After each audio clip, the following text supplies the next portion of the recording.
Well, good morning, everybody. It is currently 7:06 in the morning here in the great state of Montana, and I use that term a little loosely. I should say the great white state of Montana, and I don't mean race. We had some snow overnight. It is what it is, I guess. Currently, it is looks like it's 26 degrees outside right now. We're looking at partly cloudy skies, but there's still a chance of snow today. Hopefully, spring starts soon. We'll find out. So, you'll notice a little different format this morning. We're actually going to be including Facebook, DLive, and YouTube all on this episode. And you guys will be able to chat through the screen here. Should all come up. Well, if it's set up correctly, it should all come up on the right-hand side of your screen there. And you'll be able to see everyone's comments that way. So, without further ado,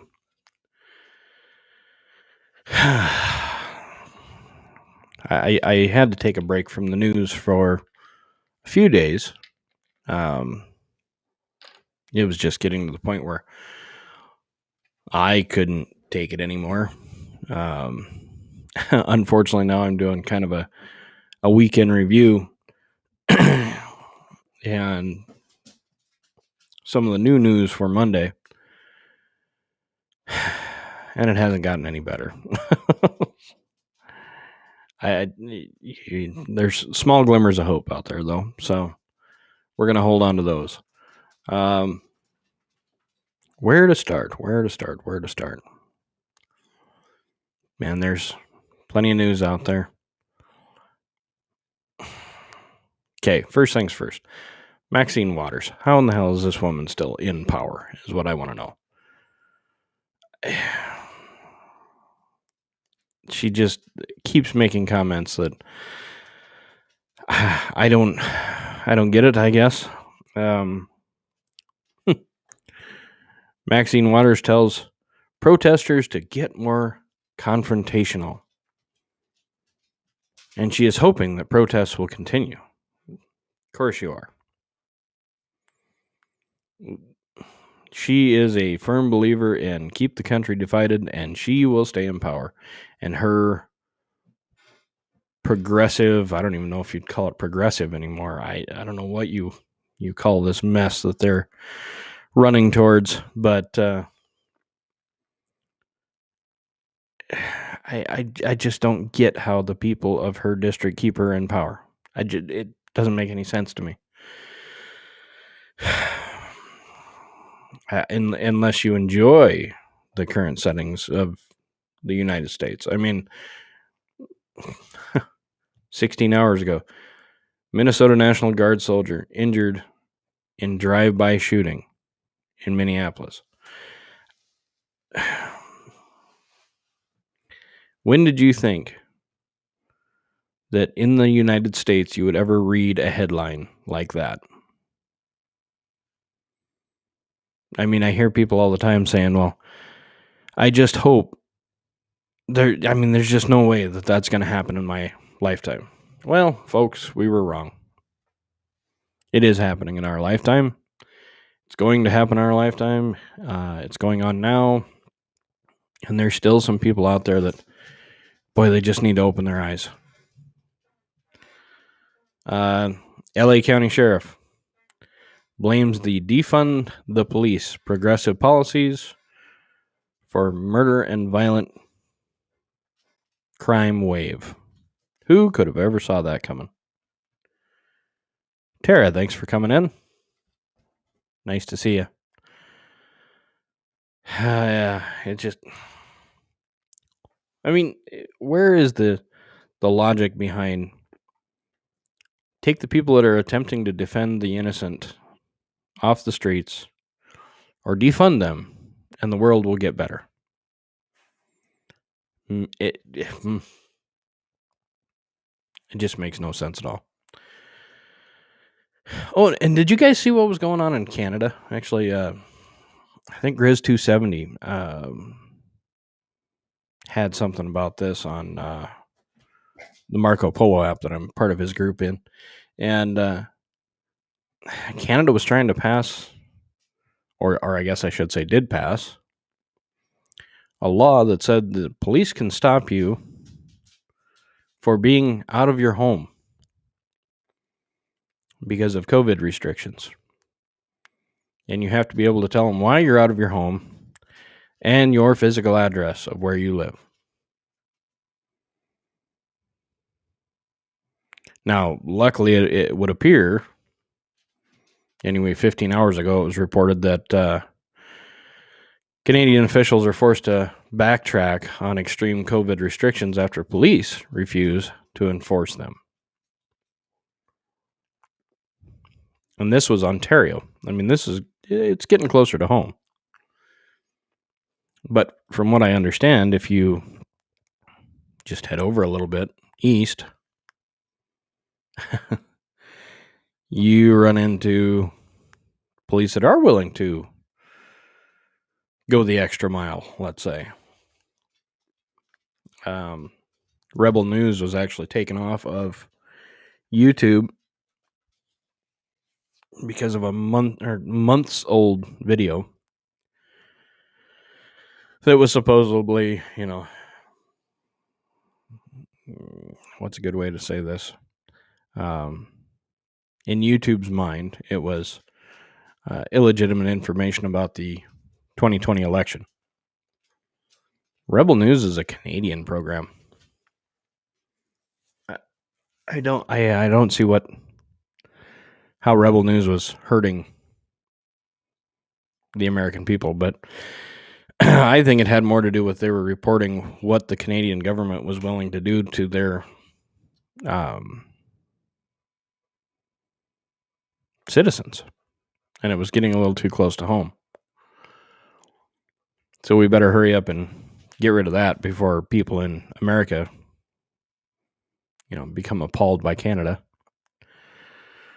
They were reporting on a church closure up there where they actually arrested the pastor, put him in solitary confinement, fenced off the church, basically just demanded that they stop worshiping during COVID-19. I don't know. It's all just crazy. Then you got this twit Fauci, who said he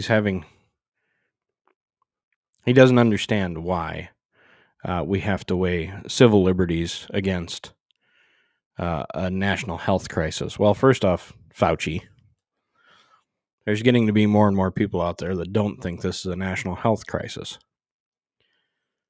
There's getting to be more and more people out there that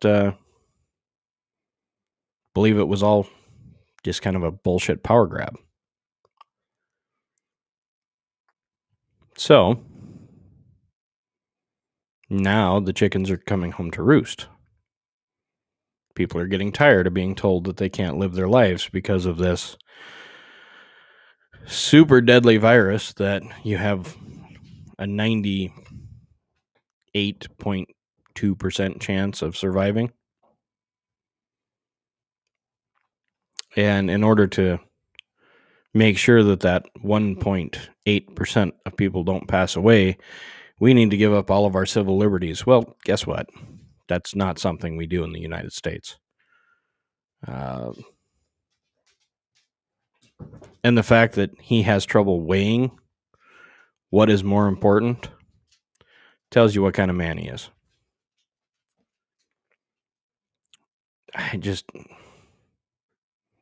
I don't get it. And then, of course, you have the Indianapolis FedEx shooting, which does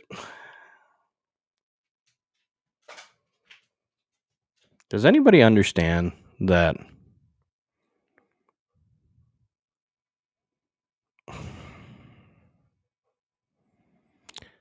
it seems awfully odd that I don't want to necessarily say that there's more mass shootings since Biden has taken office, but there sure seems to be more mass shootings that are all over in the news. And it's always the same question now. Well, actually, there's two questions. One, what was the color of the shooter? Because evidently that's important now. And two, what type of gun was legally purchased, or was it legally purchased? Because now they want to push against the fact that the laws that we have in place obviously aren't working, so they need to change them. So now they're going to make sure that they report every time that there's a mass shooting that legally the firearms were purchased. Oh, and of course we always have to use the term assault weapon. I don't know what weapon doesn't have the capability of assaulting, but let's see, we got a few texts showing up here. Let's see here.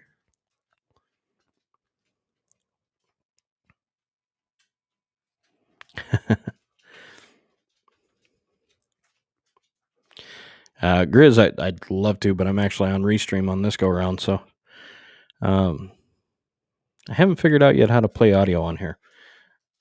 He said, actually, here we can bring this one up. Grizz says that when we close the stream down, close it with "We Ain't Gonna Take It Anymore" by Pink Floyd. Let's see. The Amish Pope says they are waking up the sleepers. Yep. I have to absolutely agree. And Grizz, is there more mass shootings, or are they being covered more? That's exactly my point. It's easier to keep the scare tactics running, to put the fear into people, if you just make sure that you report everything and you slant that reporting. Of course, they are not going to say, well, they haven't come out and said exactly why this feller over in Indianapolis came out and decided to shoot up a bunch of people. They are, however, making sure to point out that I think it was 4. Let me read here just quickly. I want to say it was something like 4 of the people. Yeah. Among the dead are 4 members of the Sikh community of Indiana. Now, Sikh, of course, is a religion, but have they came out and said that this guy did it for that reason? I mean, there sure was, let's see, there was 1, 2, 3, 4, 5, 6, 7, looks like 8. What were the other 4? Why don't we mention any of that? Of course, we have to point out, got to find the largest group and point out how it was, I'm sure it was racially, charged or something along that lines. Something to fit the narrative. Yeah. I don't know why I do this to myself. It's way easier just to sit back and and listen to some music. But yeah, and then of course we have the. Hold on just a second. I actually want to show you this rash of BS. The Sikh religion. Hold on just a second here. I'll bring that up for you. It was. Actually,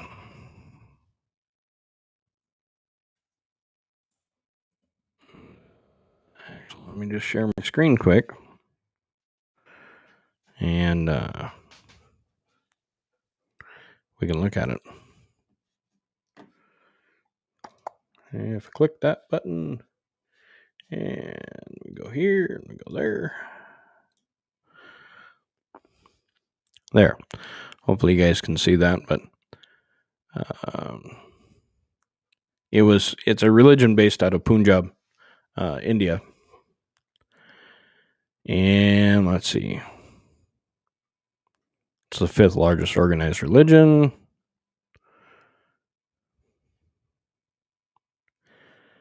Oh boy, gotta love these. It's a guru religion.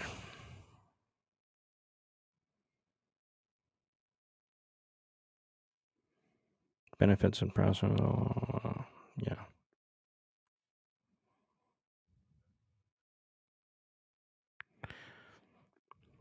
Yeah, it just kind of sounds like a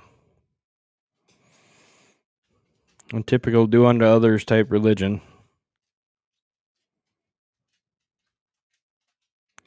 Philosophies and teachings. Here we go. The basis of Sikhism lies in the teachings of Guru Nanak and his successors.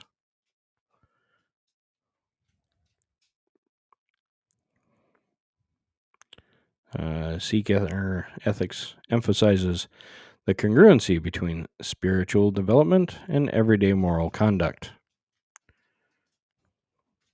Like I said, it's that do unto others.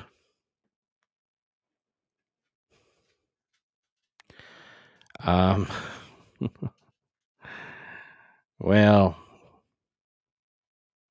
no, I can't, of course, say that, but you know. I don't know. And then you have closing arguments in the Derek Chauvin trial set to begin Monday. So we're getting closer and closer to the time where everything burns down and the United States is back to, being on fire.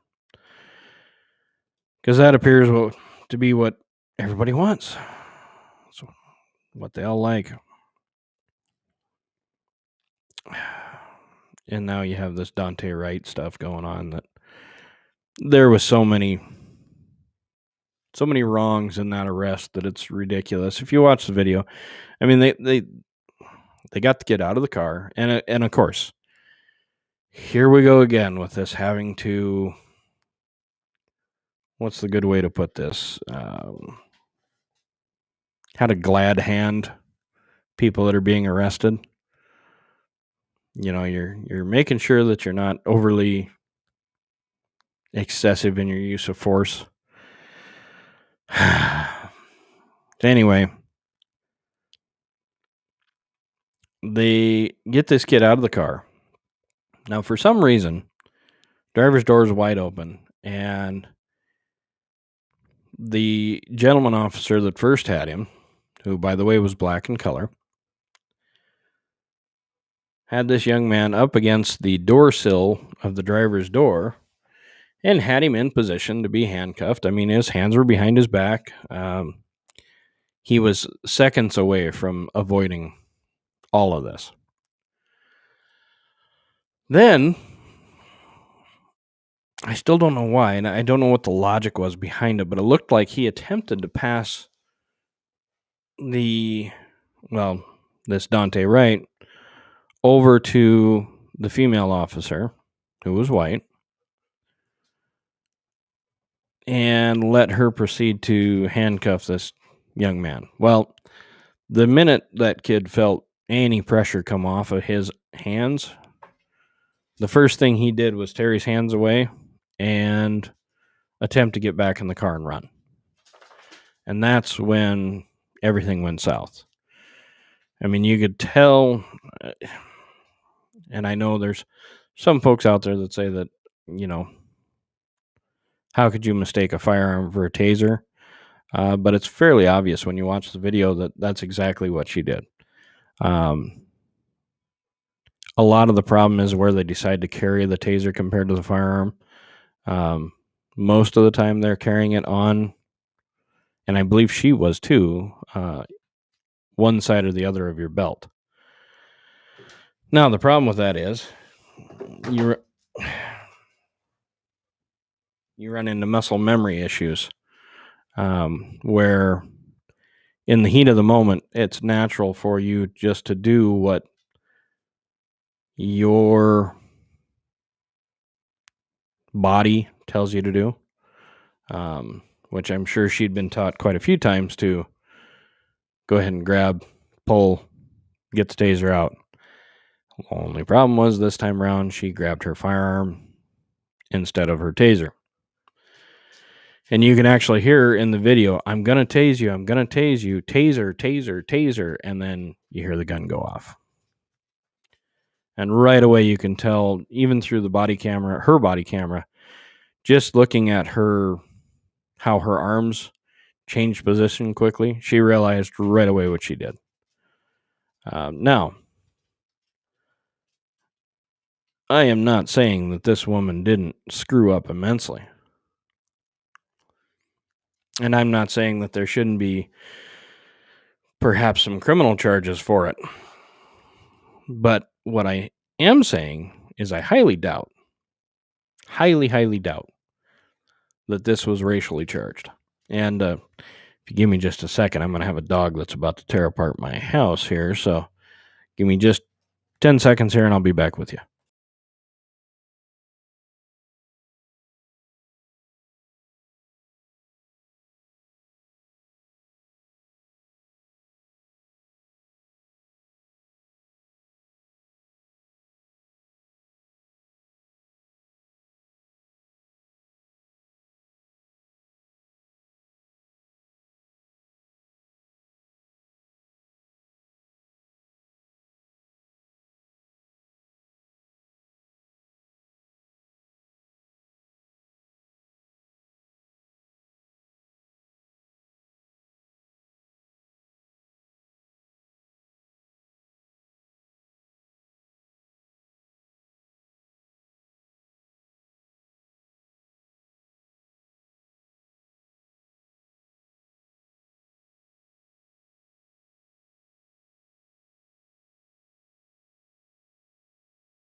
Alrighty, we're back. So anyway, what I am saying is I doubt that this was racially charged by any means necessary. I mean, it's one of those things where it all comes down to if this kid would have just taken his comeuppance. He was wanted on a firearms charge. The firearms charge had to do with a attempted robbery.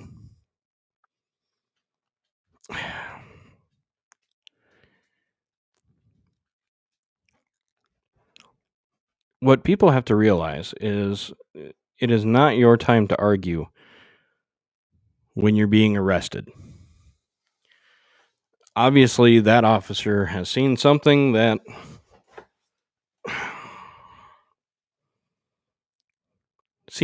or you've done something that has put them in the position where they feel that they need to arrest you.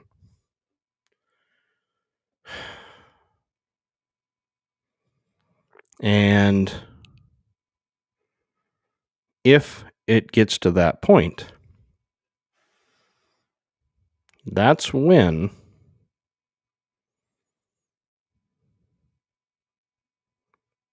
you no longer have the option to argue with that officer. Once they start those Miranda rights, that's literally the time for you to shut up and just do what the officer tells you to do.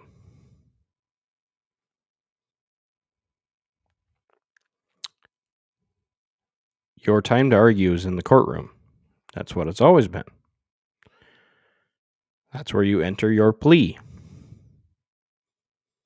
You want to stop getting shot? Stop fighting the cop out on the street. Pretty simple. I don't know why this is tricky for some people. And Grizz, I absolutely agree with you. Cops should be held to a higher standard than civilians, and in a lot of ways they are. I mean,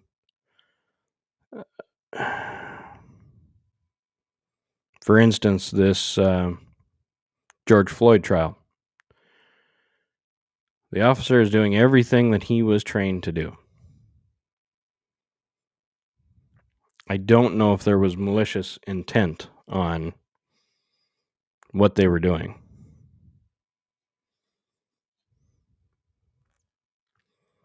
But he's being tried for murder right now. And in most cases, if Mr. Floyd ended up at my house and was being that belligerent, I would, through the Castle Doctrine, have the right to defend my property and myself. And I highly doubt that I would be on trial for murder in that scenario.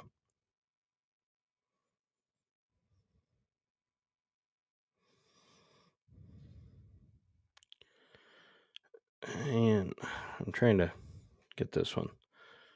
And most civilians don't have the money, so the courts are stacked against them. Well,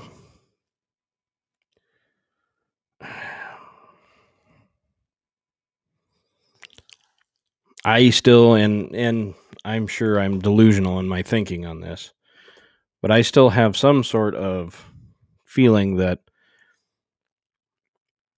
if you have the truth on your side, I don't know how much money you need.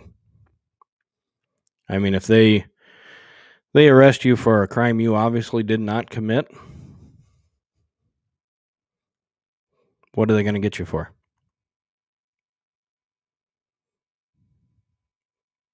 But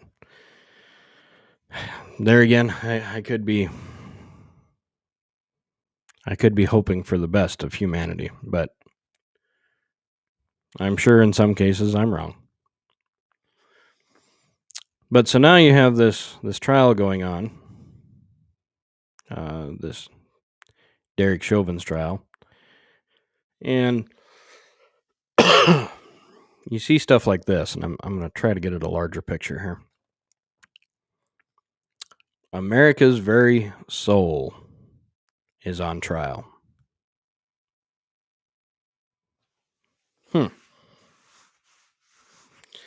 So my question is, even if this guy was or is absolutely innocent,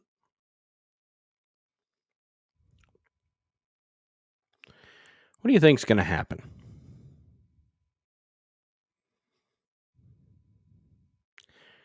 Do you think that if they find him guilty, there's not going to be a riot?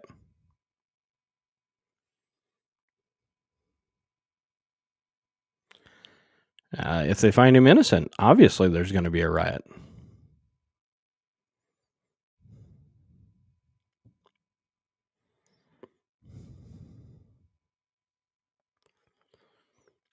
I mean, I'm getting kind of tired of the the damned if you do and damned if you don't scenario.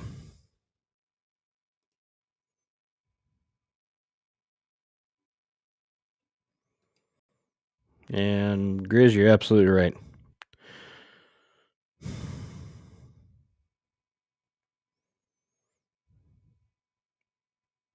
So we have his innocence is not the issue. Now, I think you're probably talking about George Floyd, or which one are you talking about here, Chris? Because in the next comment you said the issue is the cops were wrong.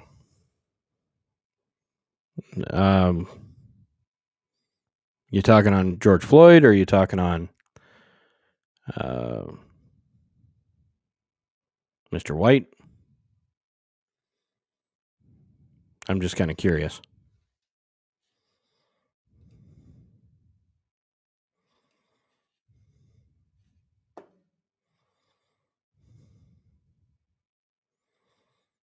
Yeah, absolutely. Yeah. I mean, George Floyd's not innocent. Well, yeah. So, Grizz, all right, bud. If you have time, I'll put a link out because I want to talk about this. But if not, we'll just continue the texting here.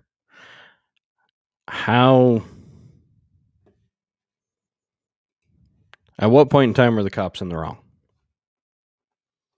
Because I have a different scenario of where the cops were wrong than I think a lot of people have. You can come up. All right. So let's see here.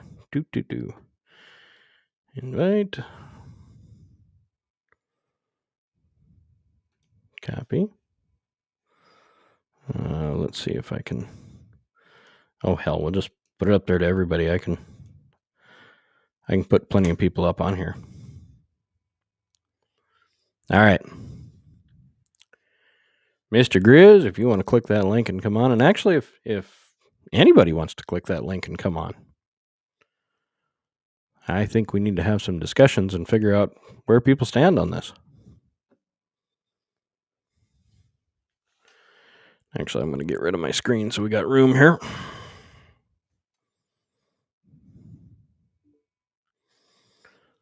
There is Grizz. Hold on just a second. I'm going to bring you in. There you are, Grizz. How are you doing this morning?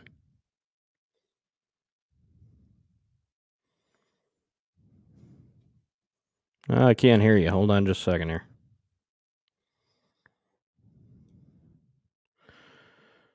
Grizz, I got no audio on you.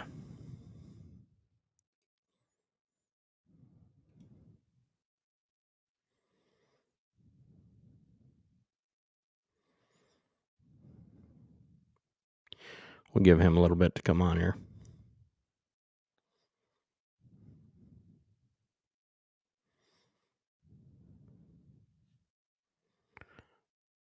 All right, try again there, Grizz. I thought I just heard something come out of you.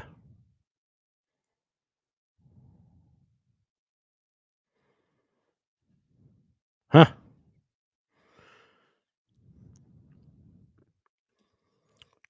Well, let's see here.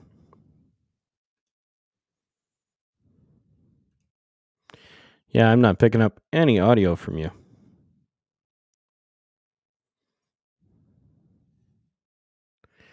You got your microphone muted on your side?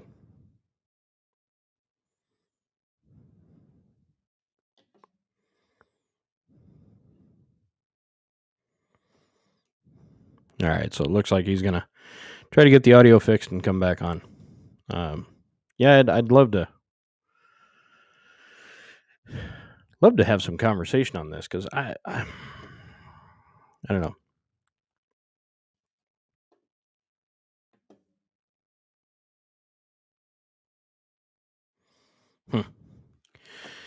Anywho, Yeah, I guess we'll come back to old Mr. Floyd's situation here when we have a second. The other one I wanted to talk about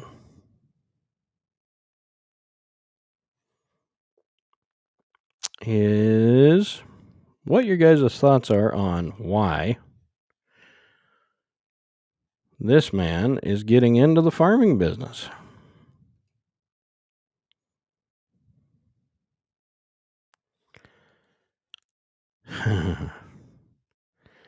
Bill Gates, one of the creepiest men in the world, has now become one of America's top, he is America's top farm landowner. Ugh.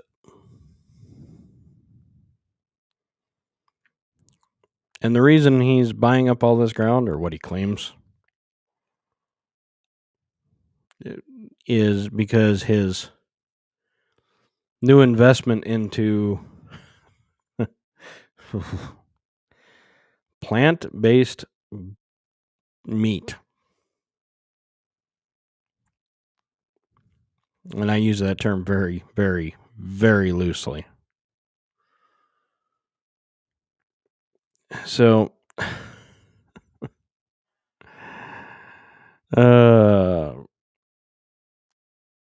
in his infinite wisdom, he thinks that most first world countries should not be raising cattle anymore for protein. He's got a great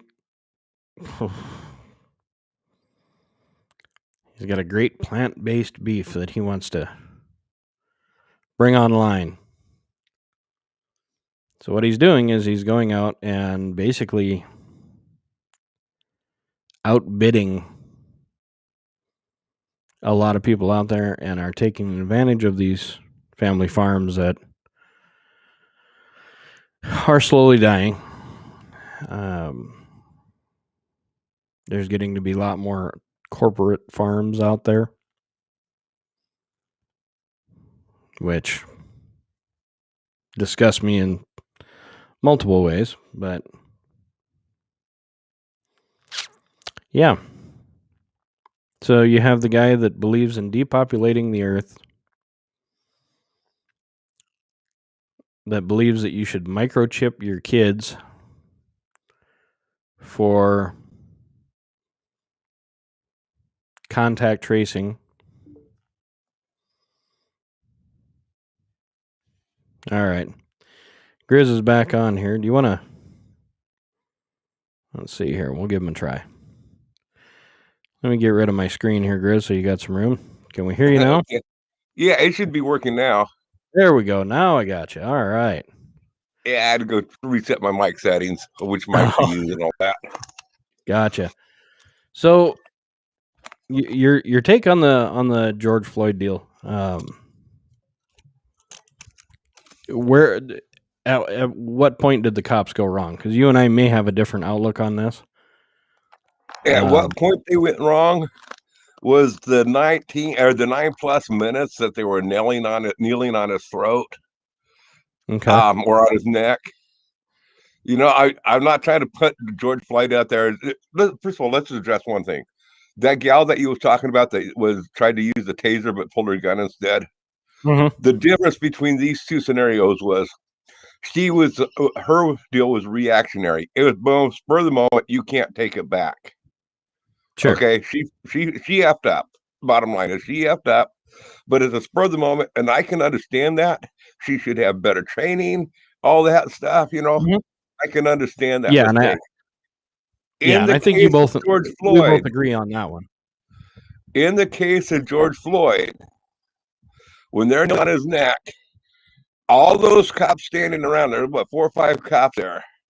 Don't tell me that they couldn't have had control of him, that they needed to kneel on his neck for 3 or 4 minutes after he stopped moving. You know, yeah. I mean, to me, it was just completely unnecessary how the cops handled it. Was he out of line with George Floyd innocent? Heck no. But the behavior of the cops there, all the way around, even the ones standing there watching.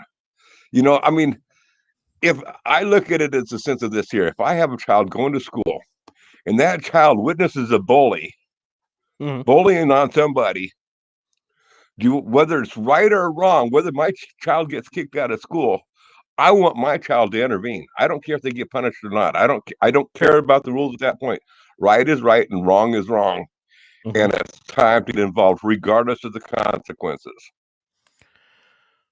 Okay. Now I'm at a little different point. I think where the cops really, really went wrong was paying attention to what George Floyd wanted instead of doing what was required by the officer. When they went to put him in the car and he did his, I can't breathe, I'm claustrophobic, I'm scared to be in the car. They even told him, well, we'll roll the windows down, we'll get the AC on so it cools it off for you. All of this stuff was said to him, and he said, just put me on the ground until the ambulance shows up. And what did they do? Drug him out of the car, put him on the ground. That's where, to me, the cop screwed up. At that point, to me, you don't listen to what the prisoner has to say. You throw his ass in the car, you shut the door, and it's over. Right? I mean, I've been arrested a couple of times, and I don't ever remember the cop asking me, what's more comfortable for you? Do you want to just sit on the ground and wait for, a bigger vehicle, or do you want to just go in the back of the car? Right. Regardless, I mean, what the cops did, whether right or wrong, leading up to it, you're talking about spur of the moment. A lot of that stuff is spur of the moment decisions. Mm-hmm. Okay, and people are going to be fallible. Sure. Okay, whether they made some wrong decisions on that, of like pulling one out. To me, that's not the point. Because we're all fallible. We're all going to make wrong decisions, no matter who we are. And I can excuse wrong decisions on when they're spurred the moment, but when you're kneeling on somebody's throat, on their neck, cutting off the blood circulation to their brain, stuff for 9+ minutes, to me, that was the part where I'm saying, you know what, I can excuse everything else. I cannot excuse this point. This guy is no longer moving. His eyes are rolled up in the back of his head, and they kept on continued kneeling on his neck for an additional 3+ minutes. Yeah. And there was some existential circumstances to that. I mean, you did have a crowd forming, and you had the crowd yelling at the cops that they were going to slap I believe one cop, and excuse my language, I don't think I have my settings correct, but one young man was yelling, I'm going to slap the fuck out of you, and his buddy is trying to hold him back.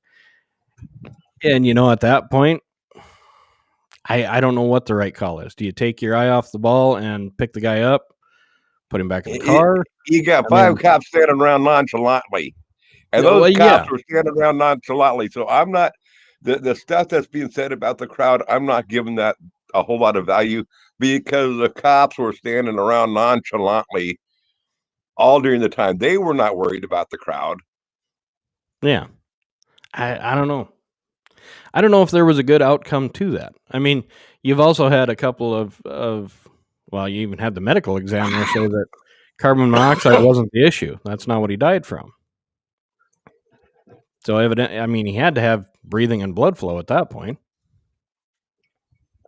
Well, so I would have much rather, to me, if you're at that point, hog tie him and leave him on the ground then.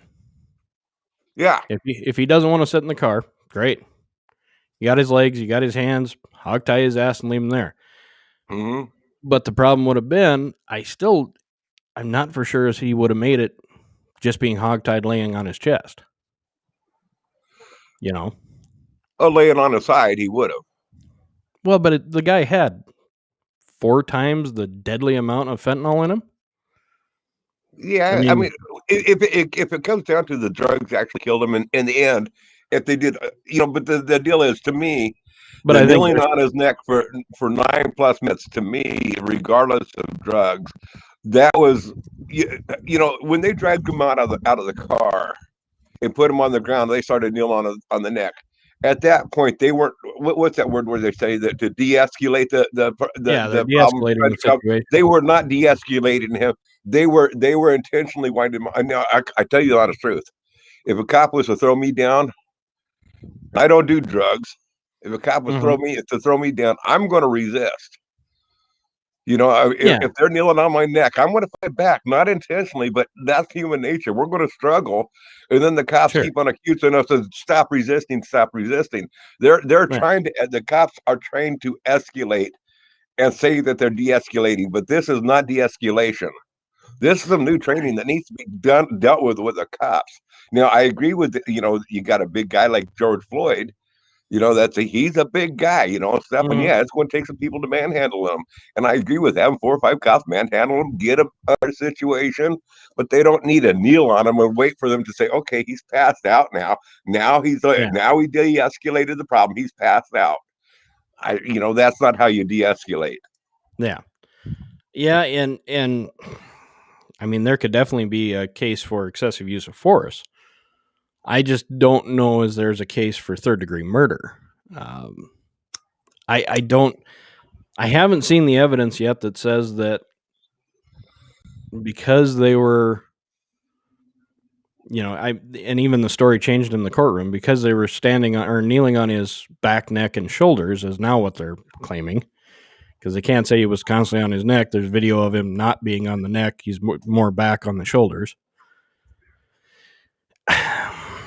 I don't know. There's too many variables out there saying that, one medical examiner says, well, yeah, it was because of his oversized heart and the compression is what did him in. Next examiner says, well, it was actually because of the kneeling on the neck, cut the blood flow off, and because of his drug use, he was already low on oxygen.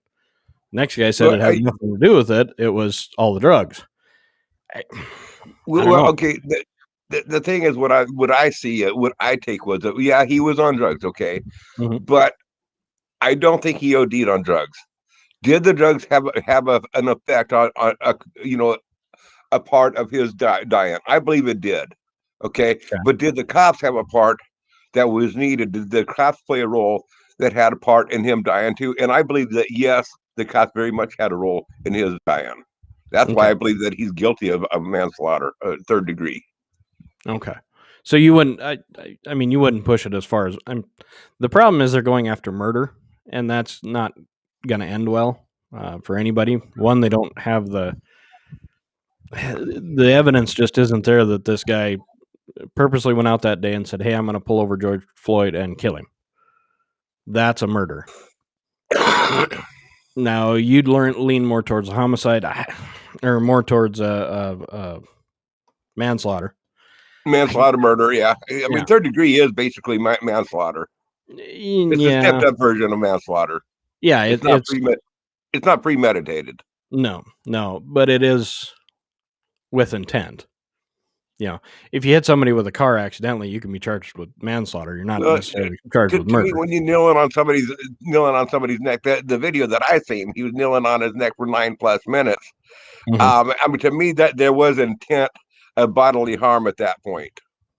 Okay. And which video did you watch? Was it the cell phone one, or was it the officer body cam? It was the cell phone one that I watched.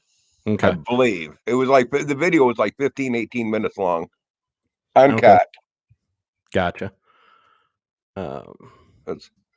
And I grant you, there's going to be different angles. So I mean, you can't tell from one angle of what I seen on the video, but based on what I seen, I think that he's prison time. I don't think he should get life in prison or anything, but I think these guys, okay, they're trained. They know what they got to do in this type of scenario. And yes, there is a need for them at times to kneel on a neck, but they're also trained not to kneel on their neck for that long continuously. Yeah. There's a God, I can't remember what they call it. So you have restraint, and then I think they call it recovery. Restraint is kneeling on the neck. Once the fight kind of goes out of the person and they've given up, you're supposed to roll them to their side and then roll them up to their butt so they're sitting up. And to me, that was the part that wasn't done, and that's why I'm saying that there is some culpability there for the officer. I just don't know how. That's my dilemma. Is I don't know how far to take it. Okay, well, let's take it this way here. My brother works with the handicapped, the severely angered handicapped people, okay? And why these people are allowed to roam the streets or whatever, and they're not put in a mental hospital and kept, but he works with these people and like they live in their own place. They can't go out in public completely on their own. Would they take them shopping? They have to be right there with them. They cannot take their eye off of their shopping because these people will attack other women and stuff for other reasons, and they'll just, and they're trained. Now, this is not cops. These are not cops. These are just plain people that are paid minimum wage to watch over the mentally handicapped. And they're trained in a way that when one of these people starts overreacting, okay, and they start latching on out, they cannot put their hands on them. They cannot grab them. You cannot restrain them, hold them by the wrist. That's abuse, okay? You can't do certain stuff. You can press up against them, okay? You can do different stuff, and you can block. You can put your arms down. You can restrict. Like if they try to reach up and grab you, you can put your hand out, but you have to have your hand open when you're have your hand there. But you can't grab the wrist. You have to keep. Okay. Now, when they get to that point where the person, they do have to restrain them, they can put them in a bear hug and hold them for like 15 minutes. If they don't calm down in 15 minutes, they have to let go and run. No more. You don't do any more. You have to let go and run. Okay. And cops have the same type of basic training. If you're in a hot police pursuit, if a cop is running and that police pursuit is causing a threat to society on out there that something's going to happen, they have to call off the pursuit and let the guy get away. See what I'm saying? And then come back and get him at a later date. Sure. Yeah. Yeah. I don't know. There's just no damn good answer for any of this, it appears. I mean, for example, they get to the point, like you were saying, where your brother, you restrain somebody and eventually you have to let go and run. I would be concerned of what that person's going to do once they get free. That might not be against me, Okay. Well, the thing is that the cops knew George Floyd here. Had George Floyd has he had a police record of doing bodily harm to anybody? Not that I'm aware of. I know he's had record of him attempting to overdose himself during an arrest. So basically, most of his crimes are crimes against himself. Against himself, and then there's the petty crime, and he bumped it up a little bit. I mean, with passing off a counterfeit money, yeah. Now you're stepping into federal, but none of those are. Well, I don't know. Didn't he? I thought, didn't he put a gun against a gal's head at a nightclub? Might have. I don't know. I'm not going to say he did or didn't. I don't know on that part. I want to say.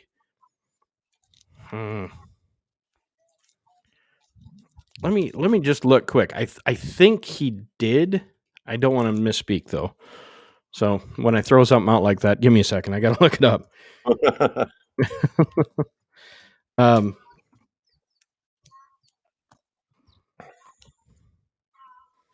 want to say.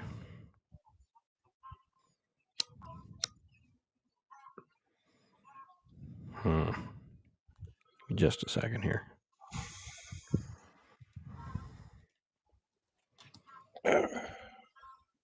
Sorry. It's cold out here. I don't want to hear it, bud. I woke up with snow on the ground. Yeah, it was almost that cold here. It was 50 degrees out here this morning. Oh hell, it's 26 here. So in 2007, George Floyd was charged with aggravated robbery with a deadly weapon. According to investigators, he had entered an apartment by impersonating a water department worker and barging in with 5 other men, then held a pistol to a woman's stomach and searched for items to steal. Okay, so yeah, that to me would be saying, yeah, you don't let the guy run. Yeah. You know, I mean, yeah, it's like, you know, not letting, I mean, not ending the arrest there at that point. Okay, that I'm understandable, Yeah. but I still, to me, I mean, cops are trained to get a hold of the situation and not let them not let it keep on going on and on and on like they did here. Yeah, and that's, like I said, that's my biggest problem. Is I think there was a breakdown in, and I don't know why. The thing is, I don't know why in the hell they listened to him in the first place. When he said, "I don't want to be in the car, get me out of the car," da da da da da. Why? At what point did the criminal take control of the situation? That's where, Well, to me, it broke down. You know, if it was and obviously from the videos that I've seen of him being in the store, obviously he was higher than a kite. Okay. Yeah. I mean, his behavior was he wasn't being harmed. You know, he wasn't being threatening, but he was obviously being, you know, He was, obnoxiously high. yeah, he was being strange, let's say. Yeah. But on the same token, what about all those pills that were spit out or whatever? I don't know. In the cop's car, they were showing pills and stuff. They weren't swallowed. I mean, No, they had and been in actually, his mouth, but he wasn't swallowing. What was up with that? well, and that's the other fun part is if you there was a body cam video, and I think it was in 2019. He was pulled over, and of course, it was almost identical to a T as far as the rhetoric he was using. First thing he did, took a handful of pills, threw them in his mouth. Okay. The cops luckily saw him, got control of the situation, actually forced him to spit him out, finger swept his mouth, got him out. Then he started with the, "Oh, geez, my mom just died, da da da." Now, mind you, this is 2019. So evidently his mom dies every year that he gets pulled over. And he's yelling at the cop, "You're going to kill me. I don't want you to kill me, da da da da." And then he goes into the "I can't breathe, I can't breathe, I can't breathe" thing. And he was, I think he was arrested that go round for drug use. So, I mean, the guy kind of had an MO, and I'm guessing that didn't help the situation either, is because you can guarantee those officers that talk to each other. You know, they knew what this guy was like. And actually, the one that was kneeling on his neck, I think, dealt with him at a nightclub, if I remember correctly, because George Floyd was like a bouncer at a nightclub, and so was this cop. So, I mean, there was some previous history there that probably didn't help the situation. I like I said, I don't know where to go with it. I don't know. You know, what do you do? Do you tell the cop to back off? But I think that's what got us in the situation in the first place, because they didn't want him, you know, they put him in the car and they didn't want him freaking out in the car. So they took him out of the car because they didn't want to be the cops that were, you know, holding this guy that was freaking out in the back of their car. He asked to be put on the ground, so they put him on the ground. Well, I don't know. We have to remember that these cops are public servants. Not only do they work for me and you, they work for that druggie too. Sure. Okay, and they're there to keep all of us safe, including them. But And I think quite often they fail the criminal miserably, even though, you know, we say, "Oh, don't protect the criminal; they have no rights." But that's bullshit. You know, I mean, we got to have empathy for them to an extent. You know, I mean, no, I mean, sure. I'm not just saying that you give them a walkway excuse. I'm not saying that at all. But there has to be some empathy from the cops. You know, for this to work out. In some ways, though, that empathy is what got him in trouble. Because that empathy for listening to him that he didn't want to be in the car is why they get out of the car. I don't think that was empathy at that point, though. I mean, it's, you know, I mean, not kneel on the guy's neck for 9+ minutes after they pulled him out of the car. Technically, they didn't kneel on him until he kicked cops when they were taking him out of the car. That's when they threw would him to the they ground. knelt on his neck for 9+ minutes. Yes and no. I mean, they knelt on his neck they restrained him rather severely for 9+ minutes. But you think if they would, because they had already let him sit on the curb for a little while to calm down. Mm-hmm. So do you think when they were taking him out of the car, if he didn't kick an officer or two, they would have treated him the same way? I think that there was enough cops there to restrain him in a safe manner, period, and put him back in the back of that car and would if he's going to kick and scream, let him kick and scream in there. Who cares? Yeah. And so that's where you and I both agree is he should have never got out of the back of that car. Once he was in there, once he was handcuffed, once his legs were clear, shut the damn door. It's all over with then. There's no arguing. There's no, oh, I'm claustrophobic. There's no, I can't breathe. But even at that, I mean, I can excuse them going ahead and saying, okay, we're going to take you out of the car. We're going to let you calm down. We're not going to kneel on you. We're going to let you calm down. Okay, you're out of the car here, and then say, okay, now we're going to try to put you in the car because you got to go in the car or something. Now let's address the back seat of a car though. I don't know how many times you've been. I've been in the back seat a few times, and I without handcuffs, and I get claustrophobic in the back of those things.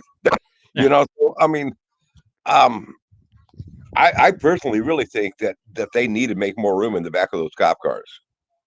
Well, and I mean, no, it's not meant to be comfortable though. No, I'm not trying to make it comfortable. I'm not going to give them padded seats or nothing. But I mean, if you want to de-escalate things, don't make it necessarily comfortable, but don't be that restrictive either. Yes, they got to be handcuffed. And hey, you know what? They got a little hook that they can handcuff their hands to back there in the seat. So when they're sitting up, their hands are still handcuffed. I mean, we're not trying to make them comfortable, but we're not trying to make them feel like they're just crammed in. There's just no, Yeah. Oh, and I mean, I'm not arguing the fact that there's not ways that we can change maybe what we were doing or what we have been doing. It's getting harder and harder for police to do their job because you have to be so concerned about optics. Okay, well let's look at it this way here. Let's take him as well as another black guy, O.J. Simpson, who murdered his wife and her boyfriend with a knife, a bloody murder. We're talking about a huge bloody scene. When he was arrested, this guy's obviously a violent man, much more so violent than George Floyd. Okay, he wasn't treated this way, guys. Oh, yeah, but there again, that was the concern with optics. I mean, when he was running in that Bronco, you're not telling me that if you didn't have every news camera in the world watching that I would call it a high-speed chase, but it wasn't very high speed. No, it's like 10 miles an hour on the freeway. Yeah, there should have been within 10 seconds. That should have been over. I mean, a pit maneuver with a heavy patrol car, that Bronco wouldn't have stood a chance. Would have probably ended up in the ditch, rolled over. All would have been over with, right? And that's what would happen. That's what would happen to a normal me or you or anybody. It wouldn't matter what the hell the skin color was. If you're in a high-speed chase and that cop has the opportunity to stop that high-speed chase, if there isn't a bunch of news cameras on it, it gets dealt with quickly. And if that person gets hurt in that runaway, should they be able to go after the officer that pitted that car? No. How come? If the car had ample time to be pulled on over, and it's become necessary to pit the car, then whatever means necessary at the time. But first of all, we got to go back to what I was saying before. Is the car being a threat? And in this particular case, the car was not being a threat going down the freeway at 10 miles an hour. It was going to be an annoyance, obstructing all the other traffic, Yeah. but it was not being a threat. Okay, so as far as a pit maneuver in that case, there, then yes, the cop should be held liable because there's no excuse to, to cause somebody bodily damage or bodily harm. Yeah, I don't know. There's But when they handcuffed him, got him out of the car, and everything. When they handcuffed him, they didn't treat him like, they gave him all the leeway and all the different stuff. He probably had a nice padded ride back to the police department, and stuff. I mean, yeah. he was treated like royalty, even though he, did this with a knife to his ex-wife and her boyfriend. I don't know. I don't know. There's not a good solution for any of this, is there? No. I'm finding that out. I just don't know. I don't know. I mean, I've watched that video over and over and over again, and I just believe that cops need to be held to a higher standard of what we would do because they have the training. Okay, I mean, if you're a minister, if you're a missionary, you're there in it because you have a compassion for the love of your fellow man. You want to. You're not in it for what it's there for you. If you're if you're a missionary going on into where they practice cannibalism, you know that you could end up on the dinner plate. And if you do end up at a dinner plate, you gave your life in the commission of God. Okay. And I'm taking it the same way as a police officer. You're in it for mankind. You're not in it for your glory. You're not in it for what's in it for you. You're there because you want to serve mankind. And if that's not the reason why you're there, you shouldn't be a police officer in the first place. And I believe that too many times we take the side of the cop saying, "Oh well, if I was in those shoes, I would want the glory of it. I should be able to treat people however I want because I'm the authority."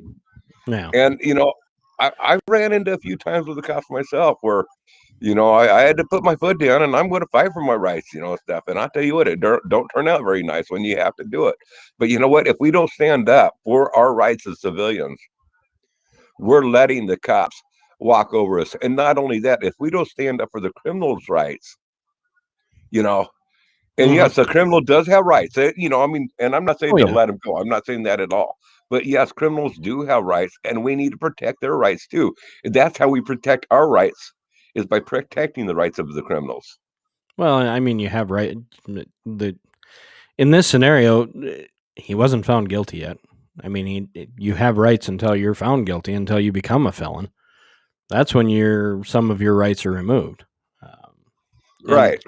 A lot of times that's, people forget that as everything that, I mean, obviously watching the video, the guy did wrong. You know that George Floyd was obviously guilty of attempting to use a counterfeit bill. I'm sure he was guilty of drugs. Yeah, there was nothing innocent about George Floyd. Sure, but he hadn't had a trial yet. Right. I mean, you can't be judge, jury, and executioner, no matter how you look at it.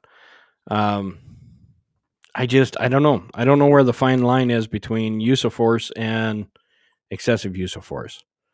And I think some of that comes down to training. And I'm not saying that they don't need more training. I think, and especially in the scenario of this what's his name, Dwayne White or whatever the hell this kid's name is that was shot. In that scenario, I think cops should be better trained to the point where they don't have to go to their Batman tool belt every time. Right. To me, when that kid started to struggle, the guy that was standing behind him that originally had a hold of him, before for some reason he passed him off to the female officer. I still don't know why that happened. But when that gentleman had a hold of him, the minute that kid started to fight, a quick wrap around the neck and bring him to the ground, the fight would have been done. There's no more arguing at that point. That cop has you balled up in a knot. If they would have used that tactic, I'm sure there are some people out there that would have said that's excessive use of force, but you know what? It would have stopped the kid from getting shot. Yep. He'd have been on the ground, rolled over, and cuffed in 3 seconds. Yeah, he might have had a little road rash on him. Oh well, that's better than a bullet in your freaking belly. You talk about that 13-year-old? No, I'm talking about the Dwayne White, the kid that tried to run from cops, and the gal yelled out taser and ended up shooting him with a 9mm. Oh, okay, yeah. I mean, if you watch that body cam video, there was a couple of things that they did wrong there, but right. But if the kid hadn't been resisting, there would have been no need to pull out a taser in the first place. I mean, Yeah. and I get that. She messed up by pulling out the wrong weapon, and Yeah, she she grabbed the should wrong have part. some repercussion on that. But it also needs to be understand the situation, the spur of the moment, what's going on. So I mean, I'm going to give her the benefit of the doubt. And there's also that 13-year-old kid that was just had been out, middle of the and night. he was running from the cops. They knew that he had a firearm, and they had, he spun around. Apparently, there was no gun in his hand at that time when he spun around and started swinging his hand up. But the cop doesn't know that. Well, It's a spur of the moment reaction. Yeah, and the gun was actually found, what they say, like 20 feet from him. So I mean, he had the firearm up until that point. Up until that point, right? So I understand that cop there. I don't think that cop did anything wrong. That's but we also have to realize the spur of the moment of every individual case. But in a case like what with George Floyd, there was ample amount of time to make other decisions that were not made, and that's why I'm going to be so hard on Chauvin. Is because he had ample time to make other choices. That gal didn't have ample time. That cop that shot that 13-year-old kid running didn't have ample time. But Chauvin did have ample time to make alternative decisions. Yeah. Well, and I think, I don't know. I think at the time, I mean, 9 minutes definitely sounds like a lot of time. But you've been in situations where your adrenaline's up and you're on the fight. 9 minutes ain't all that long in your head. But that's still not an excuse to be, once the life or the fight went out of him, that's when we probably should have been seeing what was going on. Yep. I just don't know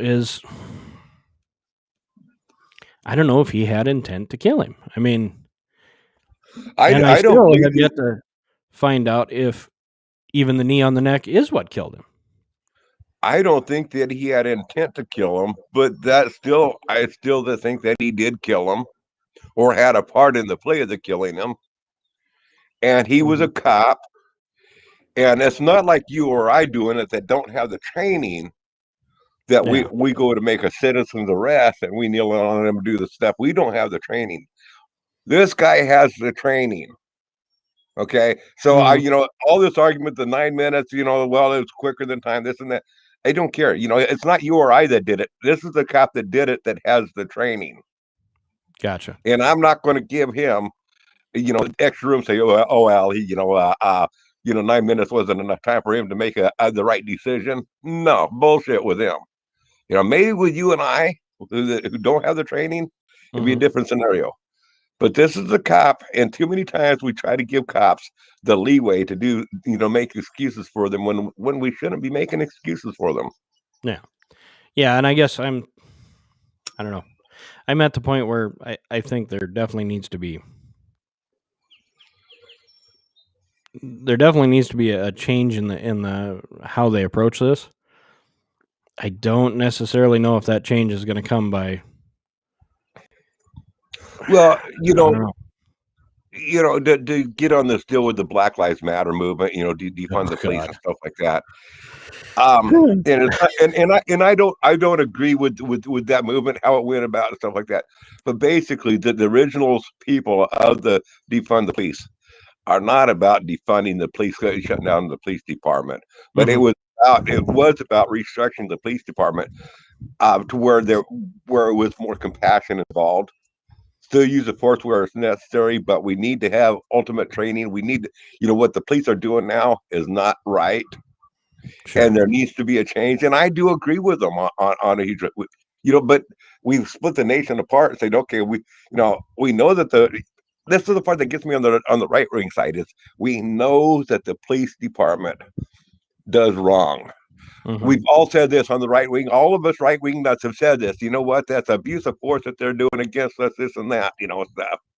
Yeah. Well, you know what? It's time for us to stand up with the criminal, even though we don't consider ourselves criminals, and say, hey, you know what? We've been there. We have been abused. We understand what's going on, and this isn't right. The police departments do need to be restructured, not just for the Black Lives Movement people, but for all. Yeah. Yeah, and I think that's where the message gets lost. Mm-hmm. Is, when guys like us stand up and say, all right, we agree there should be some restructuring, but it's not because we think all cops are prejudiced. And that's the minute where the whole conversation gets shut off. Right. It's, well, you don't understand Black lives and da da da da. Oh my God. Okay, let me get this straight. A single mother of 4 crawls through a window in the Capitol building and they shoot her in the head and no charges are brought up.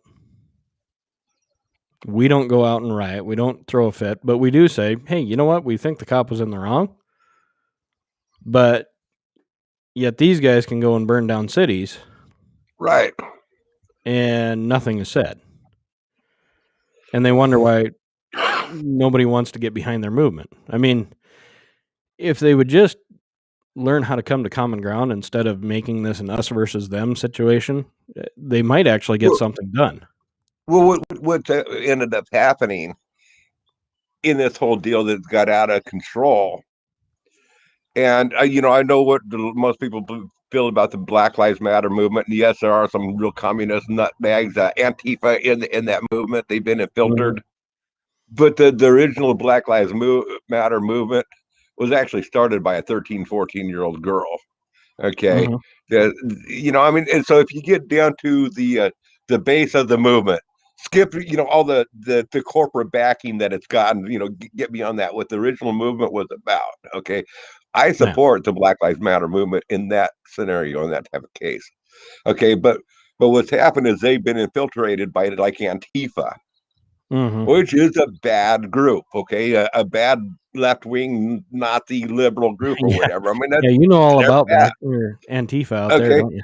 But on the same token, we've been infiltrated by the well, I used to think that the Proud Boys weren't so bad, but you know what? The Proud Boys, when they first started, it wasn't a bad group. But they've been infiltrated by a bunch of right-wing nut jobs on in there that do the hate stuff.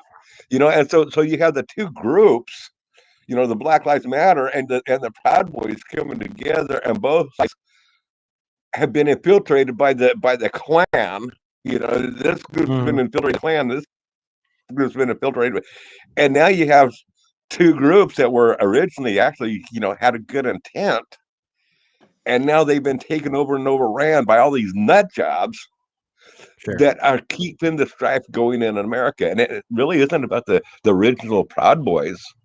No, and it's not really about the original Black Lives Matter. It's about the ongoing KKK, the Antifa, all the bullshit that's out there. And I hate to say it, but I think you mix in your politicians with that bunch too. Yes, yeah, just like when you had the Tea Party and the one percenters, I mean, instantly, man, you had the Democrats jumping on with the board with the one percenters, and then you had the Republicans jumping on board with the Tea Party, and yeah, the politicians, they're just a bunch of scumbags. Well, I mean, like I was saying this morning, you look at that Maxine Waters, just how in the hell that woman is still even in power. I've yet to figure it out. I mean, anybody that says that protesters need to get more confrontational with cops, and once they get away with it, and then hopefully the protests continue. I mean, yeah, that seems to be someone who's calling for peace, wouldn't you say? Mm-hmm. And yet she's voted in over and over and over again. I don't know. I don't get it. Hey, so I wanted to get your thoughts on this because you're kind of a you don't like vaccines, right? No. So have you heard about Bill Gates becoming the top farm landowner? I've recently heard people mention it, but I have not been aware of it. So his little foundation bought up 242,000 acres. So he is officially the largest farmer in the United States. Does that make you nervous at all in any way? I'm a little Not any concerned. more so than what's been happening in the past with our farms. You're talking about like the corporate takeover of family farms? Yes, the whole corporate takeover period of America is as I think that corporations should be disbanded completely. I do not believe in corporations. Mm-hmm. I mean, my concern with it is that this is the guy that said he wants to depopulate the world. And it's funny because he said it was through vaccines, and when you actually do some research on it, there's some interesting stuff out there. But his thoughts are the healthier people are, the less kids they have. So as long as we make sure everybody's healthy, then we won't have so many children going forward. And you know that I do believe that there's some truth behind that theory. Oh, I think so. It's spooky that if it doesn't come to fruition, what's the guy willing to do, especially when he owns the most farmland in the U.S.? Well, This is yeah, also it's spooky what corporations will do for power, Mhm. and it's all a power grab. Yeah, and I mean the farmland's actually owned by that Cascade. Well, let's see, what the hell was the name of it? I think it was the Cascade Investing Firm. It was an investment firm that he actually started or that he owns. So it's all corporate owned, of course. Yeah. But yeah, it sounds like he's just kind of swooping in, and every family farm that he can grab his hands on, he's taking it and running. So I don't know. Yeah, I don't necessarily appreciate the thought that that's the direction this guy's heading. I don't know. I think it's tough for me to think that anybody should own 242,000 acres. I mean, that's a lot of ground. To me, this whole deal of making anything, whether it be factories or not, it used to be, back in the day, a cobbler came by once or twice a year and made your family shoes, and then you had to wait till next year to get another pair or whatever. And I mean, that's how people made a living. And then the corporations come along and they'd make it more convenient for us and stuff. And for the convenience, we're willing to sell out ourselves, and we've been selling ourselves out for the convenience to corporations, to convenience of Walmart, Mart, McDonald's, Burger King. We've been selling ourselves out because of the convenience of these people and forgetting about the little people that makes the money. I mean, like when you have a mom and pop hamburger joint versus McDonald's that's over here, the mom and pop sells their burgers for $10. McDonald's sells theirs for $8. But $4 of McDonald's burgers goes back to some other city, somewhere else, to some bigger corporation to invest in something more and put all these hormones in. And the mom and pop restaurant that's selling it for $10, that whole $10 stays in that community. Yeah. But we slowly we keep on saying, oh, for the sake of convenience, I want to shop at the big corporate world. While these big corporate worlds, they're all about growing themselves bigger and trampling on us. Oh yeah, it's all about making money. There's no. And then they get so big that it's like, well, there's no more for me to conquer in this world of the corporation. Well, how next can I stand? Oh, you know what? I can start doing a power grab. I can start buying up the politicians. Yeah, I can start, and that's where we're at now. Yeah, it's and taking the rights away from the American people. We are no longer a free nation, unfortunately. Yeah, no. Well, the Constitution is nothing but a bunch of words anymore. Yeah, that's. Am I the only one that thinks that's a scary ass thought? No, you're not the only one that thinks that. I mean, the thought that I don't know. And well, I guess it's fairly freaking obvious when you have a president in office right now that says that no right in the Constitution is absolute. What? I couldn't freaking believe that when he said it. Well, there is some truth to that. Yeah, but not the first 10. Yeah, they're even I the mean, that first is 10. the Bill of Rights. That's not. There is that could all be done away with. I mean, there it has been set up by our founding fathers how that can be taken away. Yeah, yes ish. I mean, I don't think it didn't apply to the Bill of Rights, though, did it? I thought it only applied to the It applies to everything. 11 through 27 or whatever the hell it is. No, it applies to everything. Huh. You know, Well, that's great. Uh-oh. Did I lose you? Yeah, Grizz, I think you locked up on me.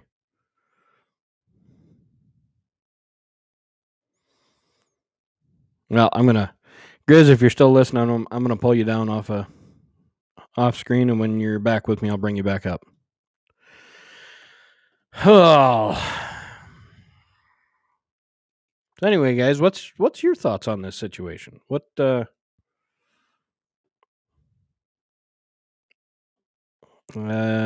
see here. Jim over on Facebook, what did you say here? Yeah. I think you put a gun to a pregnant gal's belly. Yep. So yeah. I don't know. That looks like we lost Grizz completely. I don't know what's next. Have you guys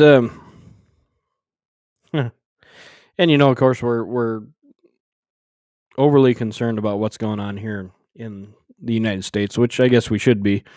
This is our home. But I think there's a lot of situations where we're not paying attention to what's going on around the world, which is pretty damn scary if you get paying attention right now. I mean, the UK has just sent warships over into the Black Sea for dealing with Russia's attempted incursion into the Ukraine. So we got that going on. And of course, our president pounds his chest and talks about how, he's going to sanction Russia and all this kind of fun stuff. And they're just laughing. They definitely do not fear the might of the United States anymore. And of course, while we have this going on, we have Russia taking after the Ukraine, and we have China that's attempting to gather up Taiwan. So now you're spread 2/3 of the way around the world, and there's a possibility that you're going to have two wars to fight. Hey, Brian, how's it going? A little late to the party there, bud. What's going on? But yeah, so you have two wars that you're going to be fighting. And of course, we told them that we're going to pull out of Afghanistan. So what do they start doing? They start sending rockets our way. I think that was Friday.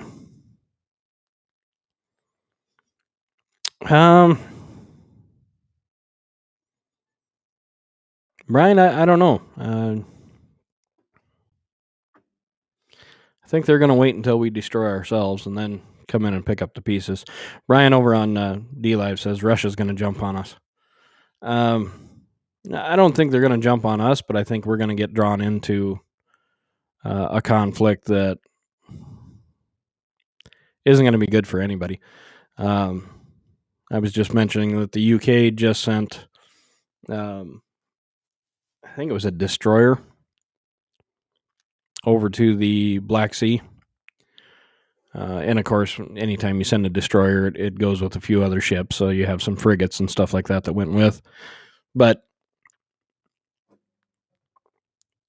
you have Russia that's pushing the envelope, that's going to drag us into a war. You have China that's doing the same thing with Taiwan. and you have a United States that is completely and totally divided. And it's divided more and more every day. And Brian says that war is on its way. And you know, I don't know. War is always a good moneymaker. So, unfortunately, there are some people out there that want to see it happen.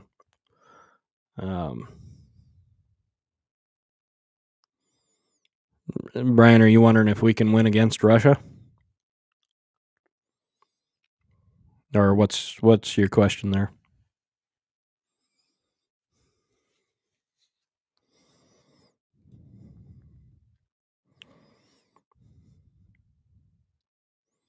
I guess if that is your question, could we win against Russia on our own?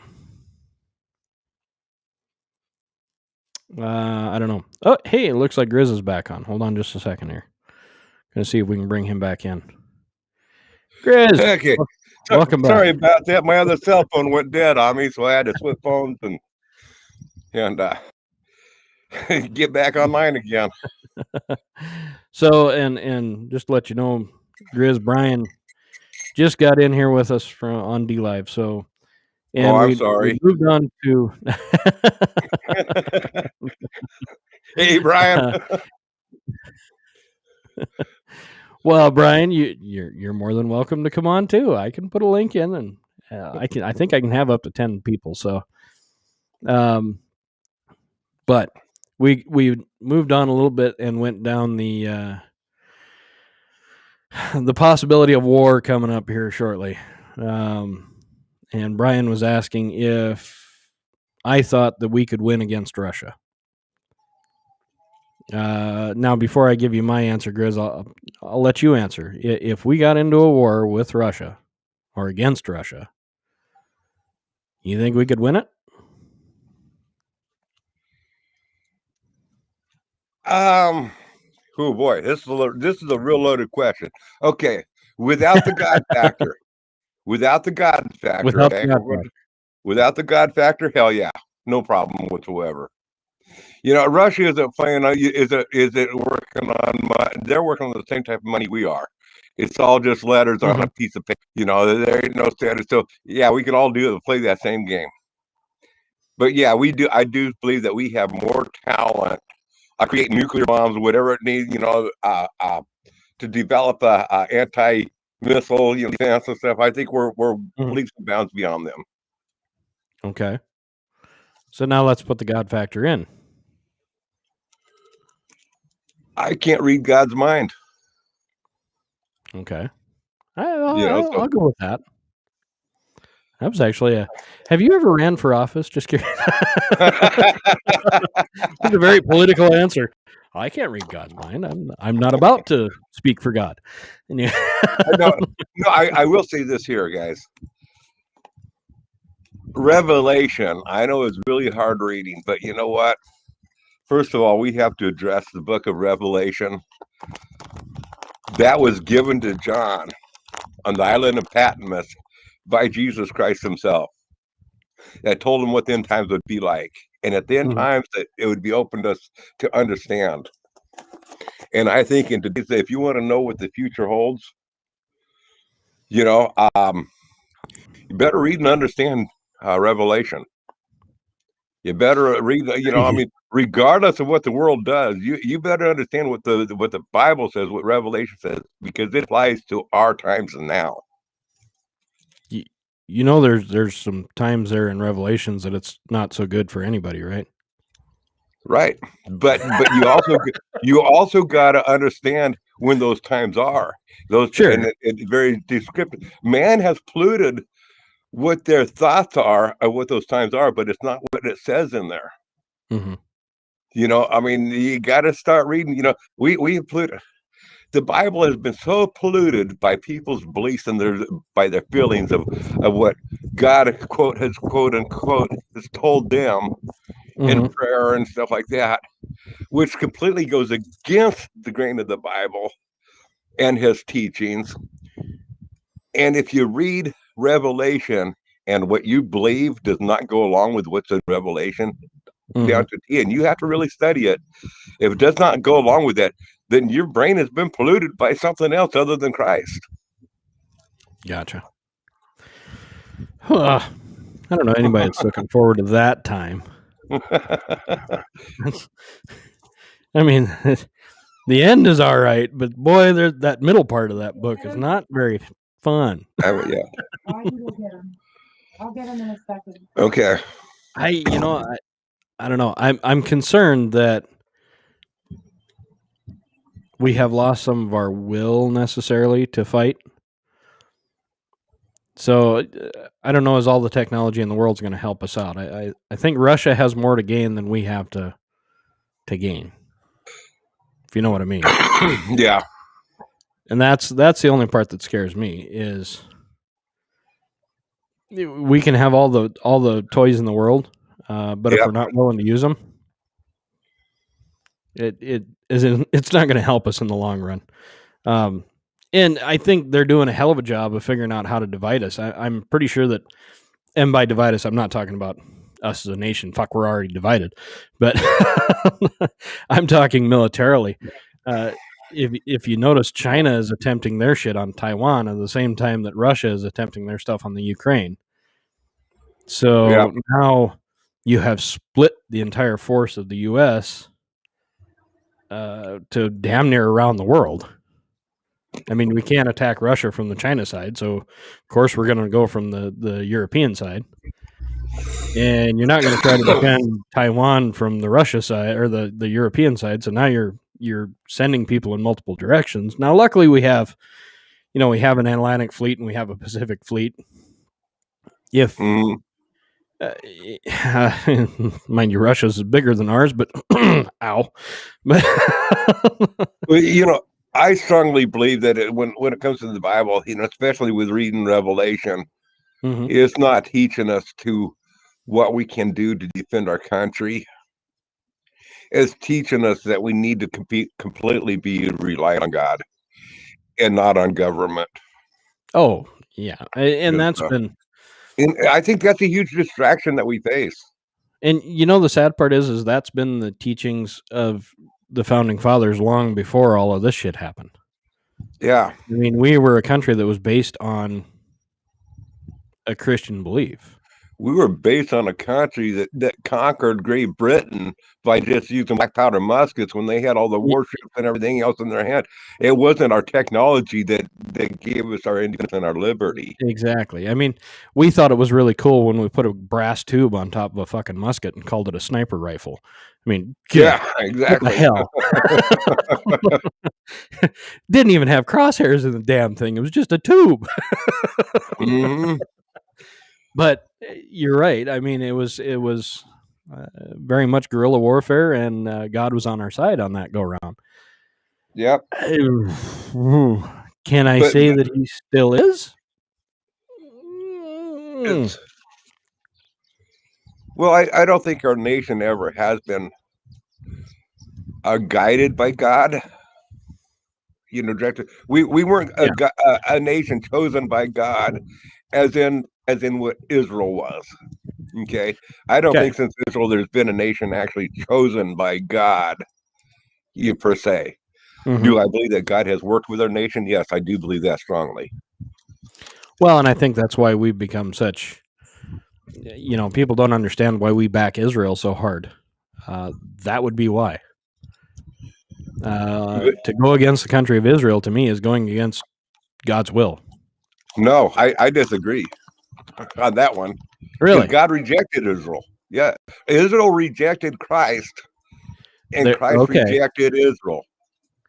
Sure. Okay. So Israel is no longer God's chosen nation. Yeah, so does he have one? No, yes, he does have his chosen people.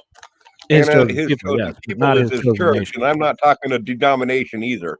No, his chosen people is his church, and that's the body of Christ, and the body of Christ dwells within inside of each and every one of us.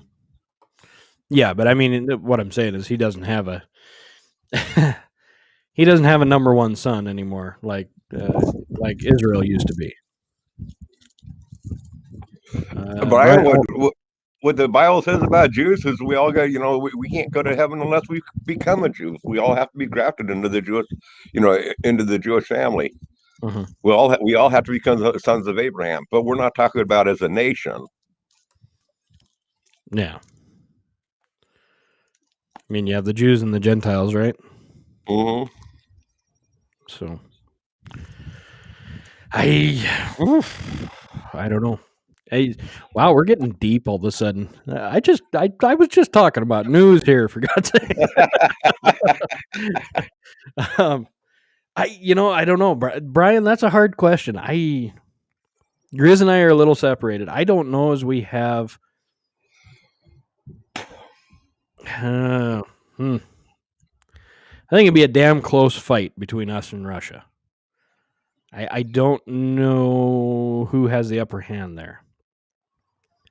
You could say good against evil, but I don't know as we can even say that anymore. I don't think we can. Yeah. So, and I don't know. You don't necessarily have the World War II mentality of.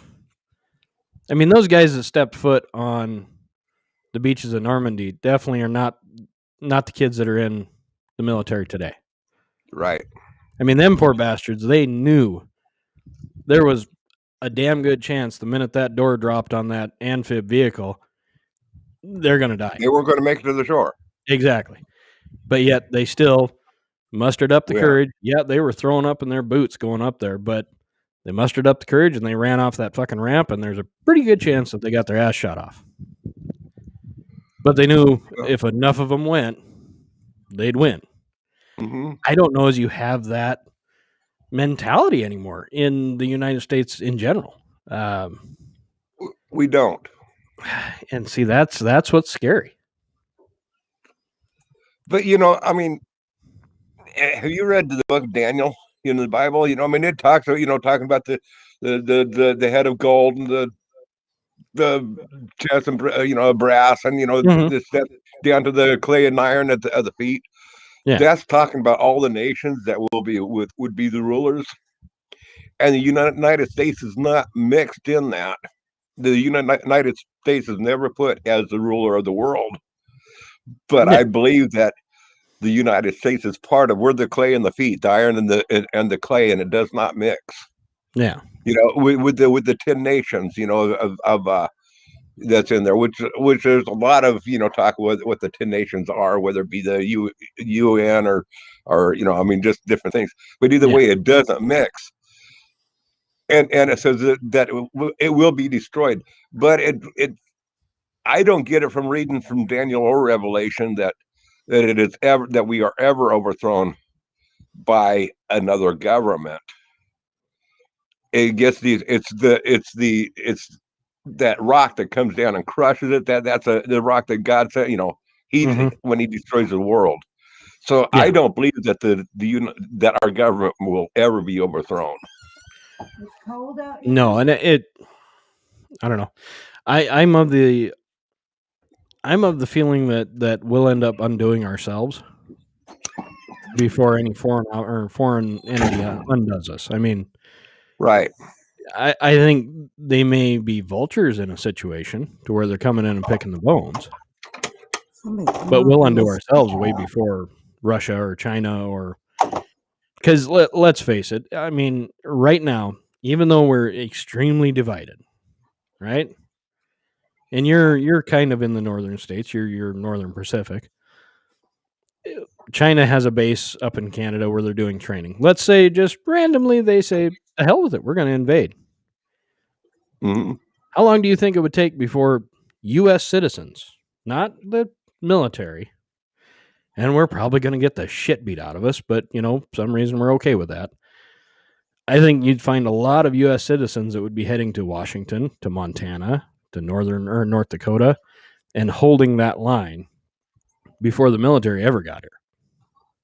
Mm-hmm. Just because we still value our There are But some states still around that value our state, not necessarily the United States. Our state, you don't fuck with, kind of feeling. I don't believe that that's going to happen, though. In my opinion, No, I don't. I'm not saying that that's going to be a scenario, but I think that's a lot of the deterrent. Is China realizes, hey, we can't go across yet. They're still kind of a nation, so let's not screw with them quite yet. Now, when they completely and totally annihilate themselves, or have a second civil war where we're beat down so pathetically that we can't take it anymore, then now you have the options of a strongman coming in, and it could be China, it could be Russia, it could be someone from our own country that ends up being like the Weimar Republic in Germany. I mean, that's how Hitler got into power. The same scenarios that we're running through right now. We had hyperinflation where it took them a wheelbarrow full of Deutschmarks to buy a loaf of bread. We're getting there.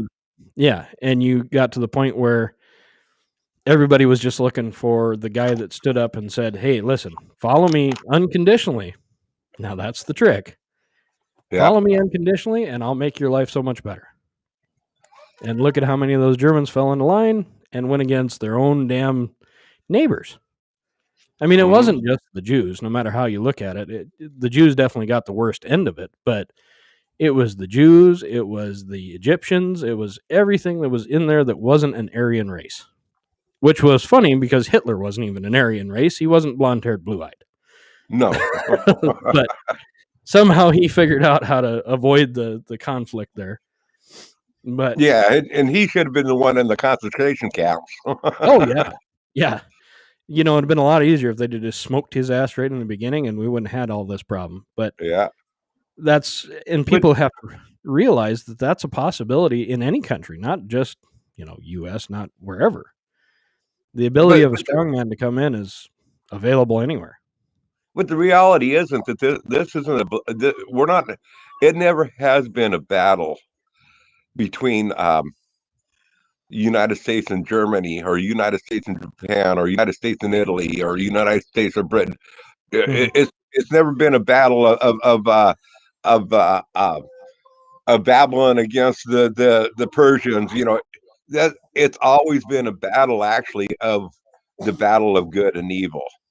Oh yeah, regardless of the nations. So that's what we have to really focus on. Battle isn't about nations. We have a battle. It doesn't matter what nation you're with. We have a battle of good and evil, and good and evil has stepped up their game because they know that the time is short. Yeah, so it's not about a matter of what nation's going to win or anything. There's a battle of good and evil on out there. Sure. And that's yeah. That fight's been around for eons, though. But it's stepping up. Oh yeah, yeah. And it's stepping up more so in the way of government answer. Government is the fix. We've got to regulate. It's going to get to the point where we're going to, there's going to be famines and earthquakes and volcanoes and all sorts of stuff. And what's going to end up happening is we've got to get back to God. We got to start regulating it. We got to force religion upon people because God is rejecting us. And that's where we're going. And that's the fight of the evil. It's going to be the evil that's going to be pushing God. Mm-hmm. Yeah. I don't know. In any case, there's always a ramp up before the big battle, right?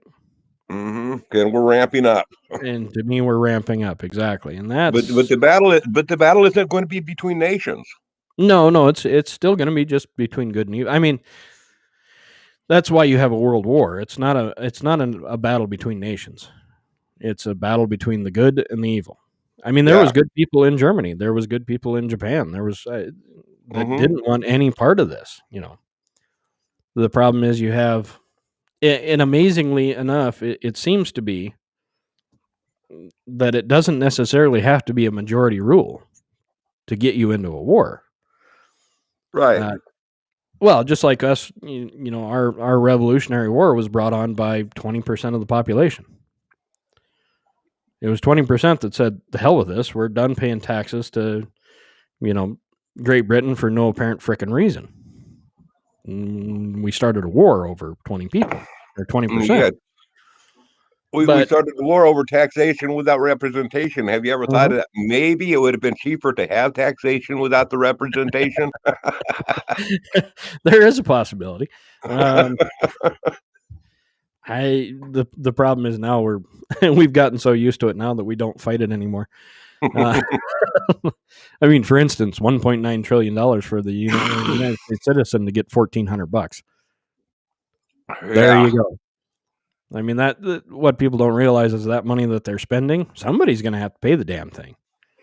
Yeah. So you're going to have taxation. It doesn't matter now how you work it. But so it's funny. Brian says that I don't think they're going to invade the homeland until our government takes our guns.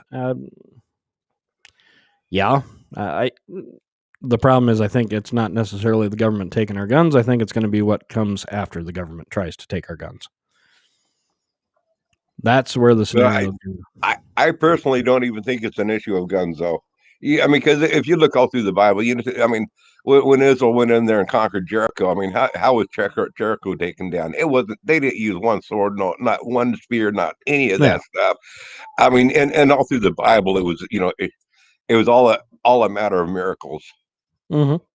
It was all dependent. It was all dependent on learning to trust totally in God and not in our own defense, and me going in, taking military training, me learning how to shoot the gun the best, this and that. Mm-hmm. The bottom line is the Bible has always been about teaching us how to rely on God and not on ourselves. Brian says war is part of the Bible. Yeah, but I think what Grizzo's saying is how they won those wars is different than how we think you should win a war. Yeah. Yeah, I don't know. I'm torn on that one. I don't know. I am, well, you know as well as I do that I am a firm believer of my Second Amendment. So me too. Me too. I mean, I am a strong proponent of the Second Amendment. Yeah. I mean, I strongly believe that every one of us should be able to go down and buy a fully automatic firearm. Yep. I mean, I think it's a great hobby to go on out and shooting. And I mean, just because there's some nut jobs on out there, doesn't mean that we should take somebody's rights away. I mean, I'm a those full nut jobs are going to be there. Of the Second Amendment. Yeah, those nut jobs are going to be there, whether it's a gun, a knife, a U-Haul, freaking van, doesn't matter. Yeah. Wars all throughout the Bible. Yeah. And I really like, I would take the God factor on out of it. I really like what Switzerland has done is like, when you graduate high school, you enlist in the military for a year or two or whatever, you take your training and you take your firearm on home with what you was trained with. And you have that, and every single house has these firearms in their homes.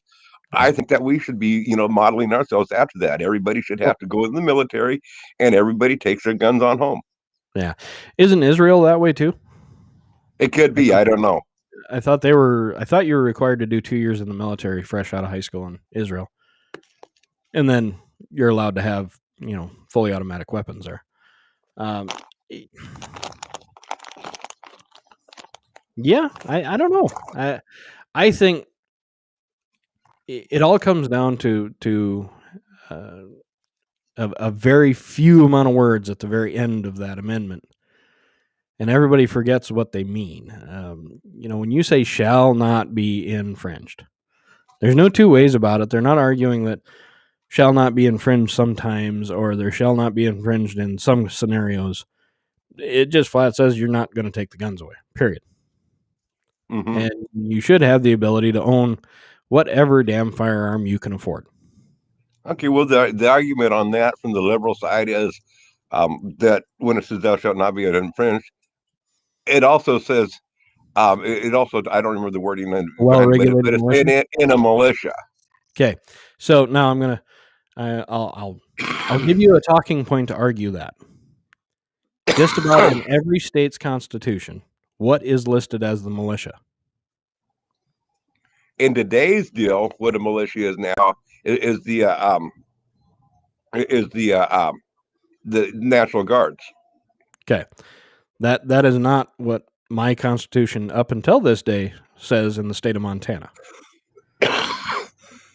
The state of Montana specifically spells out that the state's militia is any civilian that is a resident of the state of Montana. Okay, if you go back to the original, when it was talked what the militia was Mhm. at the beginning of the creation of the states, Mhm. a militia was by the people of the state, like what you're saying there.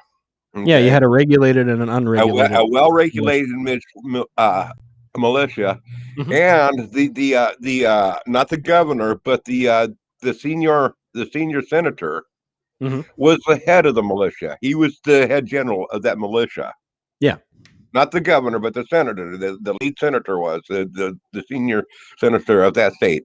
Okay, he was the one that had the authority or the power to send the militia out or not. Okay, nobody else. You couldn't just go out and start your own militia. In other words, it was a well regulated by the state, not by Mhm. the people that says, "Oh, I'm just going to go out and start a militia." Okay, then they changed that power. They flopped that power over from the senator to the To the governor. governor of the state, Mhm. and then they changed it from a militia basically to the The National Guard. to the National Guard. Yeah, Sure. so that's the history of how things have changed, progress. Mhm. Yeah, but that's when our Constitution was rewrit for what was what constituted a militia in the state of Montana, and that's why you have like South Carolina passing laws right now that say that anyone who is included in the militia of South Carolina can buy a firearm that was legal. I think it was back to 2012 is where they put their cutoff at, and oddly enough, that's because the AR became legal in 2012 under Obama. But so that's how they're getting around some of these federal laws.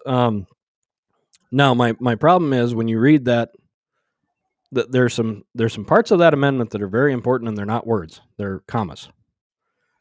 When you read that with the commas, they're not limiting to just the militia. If here, let me hold on a second here. In fact, I think I just talked about this here not too long ago. Hold on a second here. I'm gonna see if I can share my screen here quick.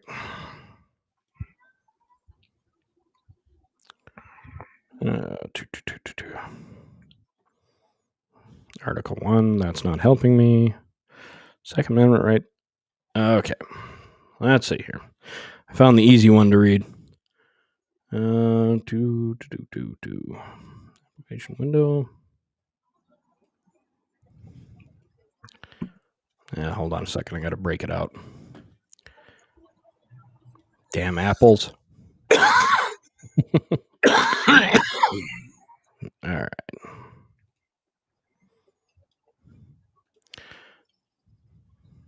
Well, I don't even know what happened there. Hopefully it came up. There we go. And scroll down here. All right. A well-regulated militia, comma, being necessary to the security of a free state. Now, the state's capitalized. That's important too. Comma. The right of the people to keep and bear arms. Now, it doesn't say the right of the militia because of that comma right there after states. To keep and bear arms shall not be infringed. So it says that the state has the right to a well-regulated militia for its security, and the right of the people can keep and bear arms. Those commas are kind of important. And I think those commas are what people forget. So they read it as a well-regulated militia being necessary to the security of the free state. You might as well skip this part. Why even put in the right of the people to keep and bear arms shall not be infringed? It should be the state's right to keep and bear arms, not the people's. Right. That's the problem that they run into. Is they don't read it the way it was written. They read it the way that they want to understand it. And then you have the argument of, well, that was wrote back in the days of muskets, and you weren't allowed to own everything back then either. Bullshit. We as a civilian, you were allowed to own a cannon, and actually, for some people that own shipping companies, it was well recommended that you own cannons. because they were dealing with piracy. And a Gatling gun was good. I got a scratch in my throat. The Gatling gun was considered a weapon of mass destruction, and if you could afford to buy one, you could buy one. Yep. Yeah, just ask, a lot of Native Americans what they think of, Gatlin. Right. Not huge fans. Nope. But everybody was allowed to own one. I mean, I have the people that, I don't know. It bothers me when I see people going, well, what in the hell do you own a 50 caliber for? There's no reason for you to own one of those. Why not? Well, how I answer them is, what the hell do you use for? What the hell do you want a Mach 1 for? I mean, yeah. Why? Oh, could you want one? Yeah. Right. I agree. That tends to be part of my right. I had one guy ask me, well, what the hell do you want to own an AR for? I said, because I can. Yep. It's just that simple. I can. Brian, can you actually own? He says, I want a 50 caliber.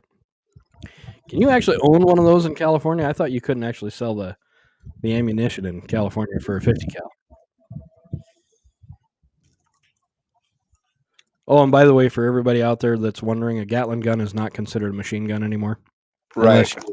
Unless you put a drill on it to run the handle, then it's mechanically, it has mechanical advantage at that point. Yes, you can own a Gatling gun. Yes, sir. Actually, they make a friend of mine had a Gatling gun sitting on his kitchen table just down the road down here. It was only a 22 caliber, but he had it sitting on his table, looking out his sliding glass door. And a buddy of his came on over and grabbed a hold of that handle and cranked it while it was loaded, and the glass door was shut. No more sliding door at that point. No more sliding door. Brian says, no, 50 calibers are illegal in California. Why? That's my question. Why is it illegal? I don't understand what the fear is of a 50 caliber, other than, you see all the Hollywood movies that show them shooting through everything with a 50 caliber. Doesn't work that way. California, that's why American Grizz says. Oh, that is so true. Of course, I guess. Who in the hell was it? Maxine Waters again? The one that was saying that she held an AR-15 and wished she never would, and it was as heavy as like 10 moving boxes, and it shot 50 calibers. Oh, jeez. Yeah, I was so very confused, and that's the people that are writing our gun laws. That's the scary part. Dumbass politicians here. LOL Pelosi. Uh-huh. Thank you. And you guys keep putting her in. That's the funniest part. I'm thinking all of the Eastern California is a lot of red, right? I mean, there's a fair amount of conservatives in Eastern California. I'm thinking you guys should all just move west for like 2 years. Get shit fixed and then move back.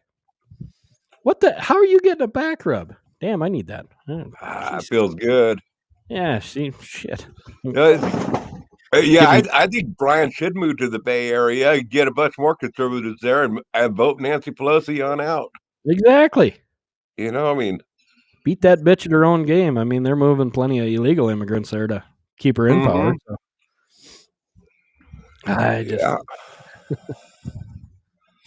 representation in my here's Kevin. Okay, so there you go, Brian. That's keep Kevin in there.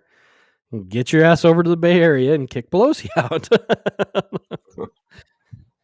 Pretty simple. I mean, we have the same problem here, and I don't know if that John Tester. I don't know if he's going to make it through another election. Let's put it that way. I think there's a fairly decent chance he's going to lose here very soon, but we'll find out. there's a little bit of a problem when you become a gun rights opponent and you're from the state of Montana. Usually doesn't end well for you. If I get caught in the Bay Area with CCW, I go to prison. Yeah. What? So your CCW covers you by county in California? How the hell does that work? I mean, that's the stupidest thing I ever seen. So the state says that you can have a CCW, but you have to watch which county you're in. I think it's a stupid thing to even have to be required to have a CCW. Yeah, and see, that's Montana decided to do away with that bullshit too this year. We voted in constitutional carry, so we have some kind of constitutional carry laws. It's not the same, but like it used to be during rifle season on out here. You were only permitted to carry a rifle out in the woods if you had an unused valid deer tag or or elk tag or whatever you were hunting. And once that tag had been used, if you didn't have a valid tag during season, you could not carry a rifle out in the woods. We got that overthrown. I was going to say that's another form of having to have a gun license. That's ridiculous. Yeah, we got that overgrown because I mean our group, the way we always hunted was you get on out there and my buddies help me get a deer, I help them get a deer and stuff. I mean that's how we all work together. And there was you always had a cleanup shooter. Do that. Yeah, I mean especially when you're taking shots in trees and shit like that, you end up with a number of wounded animals once in a while. So you got to have that cleanup shot instead of letting that deer run off. Yeah, well, we've never had a wound shot like that. You were the cleanup shooter, I know. Everybody in our group, if you pulled that trigger, you better drop it. I mean, that's I hate hunting to go on out there before it hits the ground.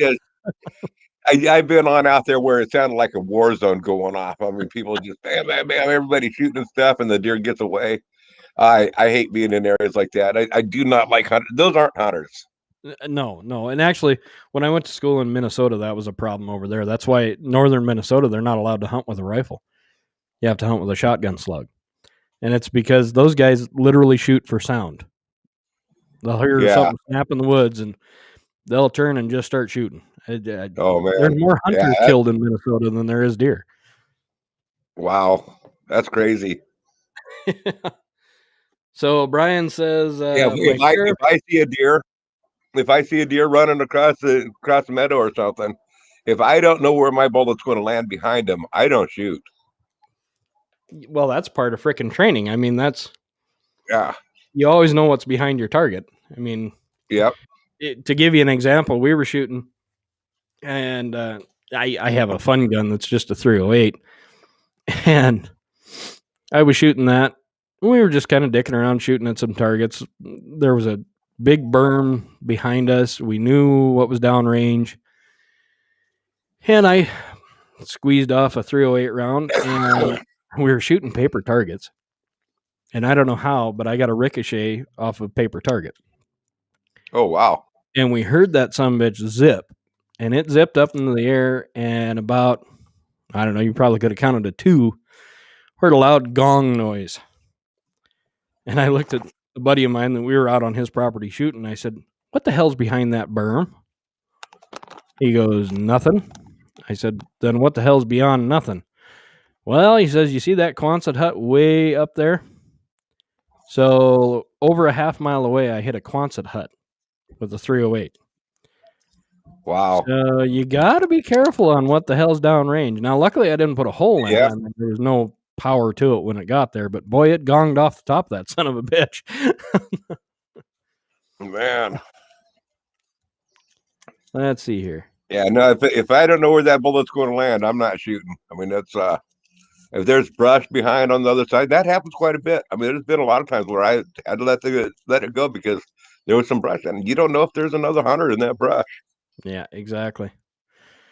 What do we have going on here? Hold on just a second here.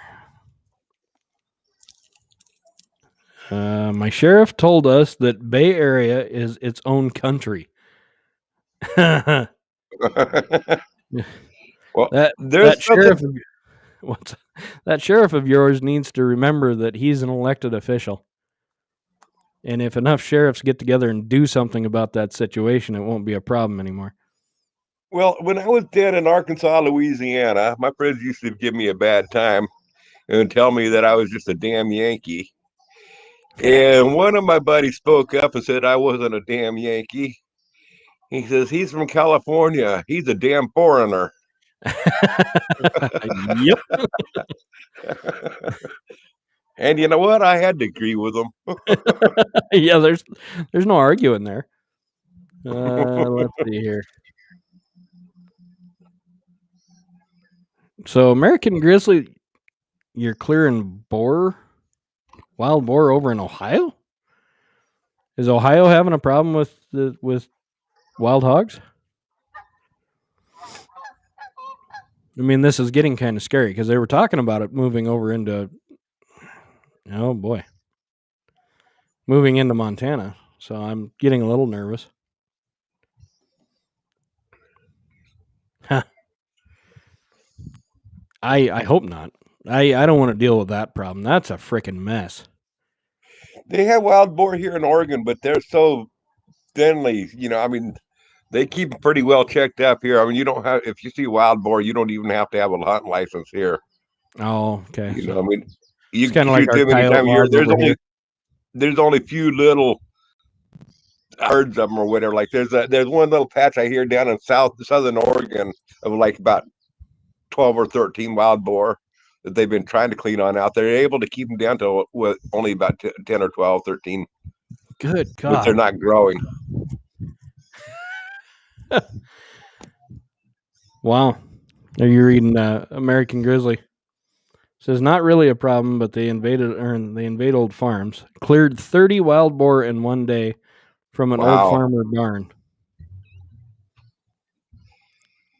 Has back 40. Yeah, I've seen some of those, on TV there several years ago. There was a show about that. Those guys going out there hunting wild boar for the bounty and stuff. Yeah, there's guys down in Texas that actually a buddy of mine was trying to get me down there to do a wild boar shoot out of a helicopter. And that, to me, that would be fun as hell. But I haven't. It would be. It'd be hard as hell. But oh man, yeah, you'd end up using a shotgun. I think. I don't know if an AR is going to do you a whole lot of good in that situation. But yeah, I don't know. I'm not a. You have some folks, and I think a lot of the problem is you have a lot of people out there that aren't educated on firearms. So the fear factor, of course, is there. I think that's some of the biggest. And of course, then they watch the fucking movies, and yeah. I mean, even what the hell was the American Sniper? I think was the most recent one. Even some of the shots that they took in there, it's pretty fictionalized on that. What was capable of that 338 Lapua that he was shooting? Yeah. Hey, Brian, Northern California has wild boar. I don't remember what their hunting laws are in California, but Northern California has wild boar you can hunt. Hell, I thought, don't they have like javelina down in Southern California too? That stink pig or whatever the hell it is. They might. I don't know. Yes, Brian. American Sniper was based on a true story, but anybody who's been around firearms for any amount of time would tell you that some of those shots that were shown in that movie are for movies. Yeah, let's say they're Hollywood based. They're not necessarily Afghanistan based. I mean, you're not going to take a 338 Lapua and shoot down a scope at over 2 miles. Now, I'm not saying that he couldn't have hit a guy at over 2 miles with the 338 Lapua. He just wouldn't have shot down the scope. Yeah, I understand he shot for the scope glint. That's what he saw. That's where he put the crosshairs. But if you've ever done any long shots at all, if you're hitting an 8-inch plate, you are extremely accurate. Not a 40 millimeter scope lens. And there's always that windage and elevation Oh factor. yeah. There's a lot of Kentucky windage that goes into that shot. Yeah.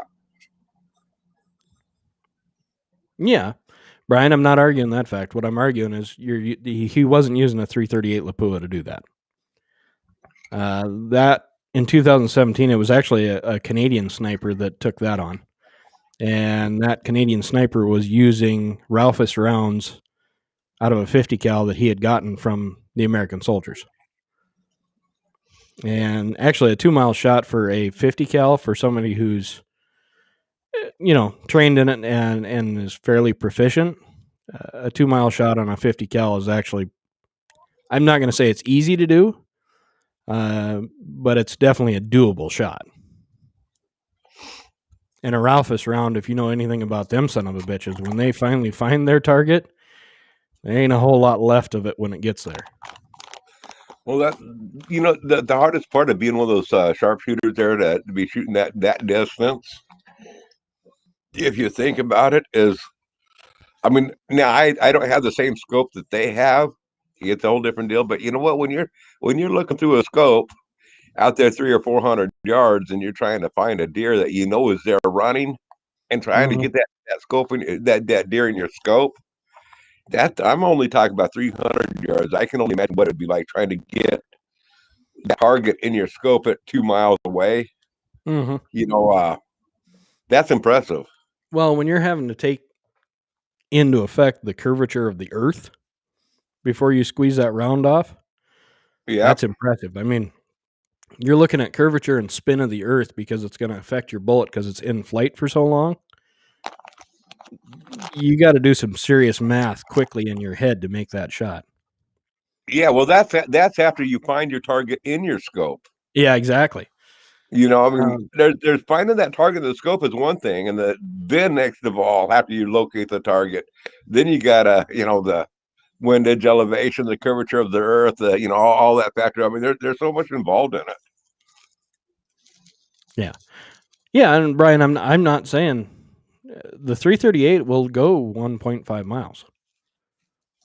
That's a round that will carry that distance, and I mean a 308 will do 1,800 yards. It's just not that accurate when he my nephew had his I don't remember which firearm he had. It was a military weapon that he had sighted in for it where he could shoot a mile, and he could easily hit a silver dollar in a mile. And he showed me several times that he could shoot it. One time he came up here with bragging, "Oh yeah, I can do it."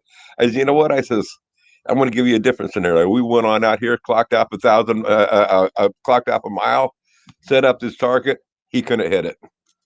Mm-hmm. When you're talking about, he had this environment where he shot over and over and over in this particular environment and was able to hit, within a silver dollar at 1 mile away with his rifle. But he come to a different environment and he couldn't do it. Yeah, the minute you bench rest a gun and you're talking about a flat area, you're not having to shoot through crosswinds. Oh yeah, you can do it accurately, but you put crosswinds in effect, and even like I'm sure you run into this, Grizz, when you get up in the mountains, you'll have hot air and cold air in the same shot. And you want to talk about something that affects a round, just put a little cold air in front of it where it's dense and see what happens. But I'm not really good, or I'm not really, I think you meant good. I don't know what you're trying to say there, Brian. I'm not really good at long shots myself. Okay. Well, how long have you been practicing on those long shots? All I know is if I see a deer 300 yards or less, it's mine. This one hanging right here, right there, was just shy of 0.2 of a mile. Wow. And we shouldn't have been shooting. I mean, it was crosswinds of 40 mile an hour. Yeah.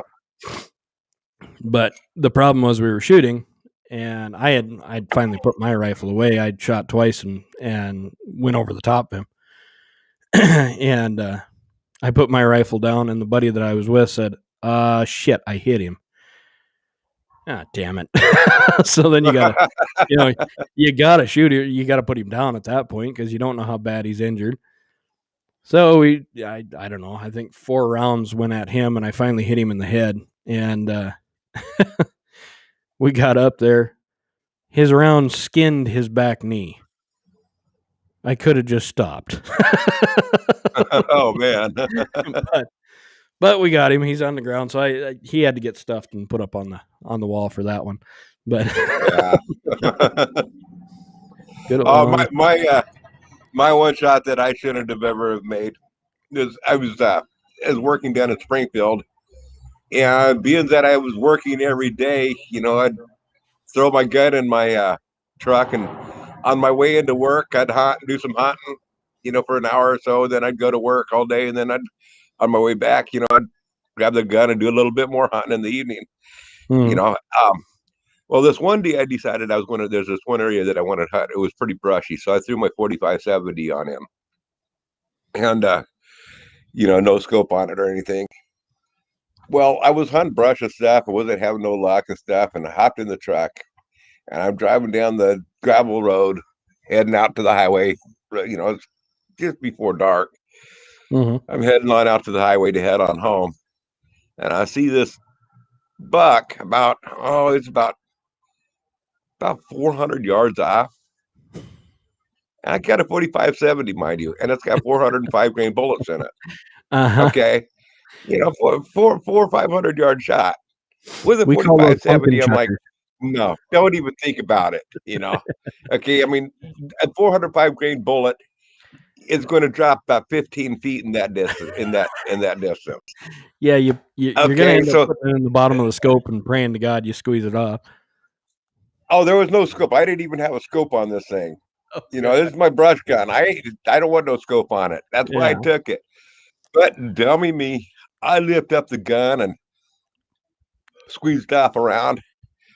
And that deer is it's on a hill and it's down below the it's the bullet's not going to travel past the hill. In other words, Yeah.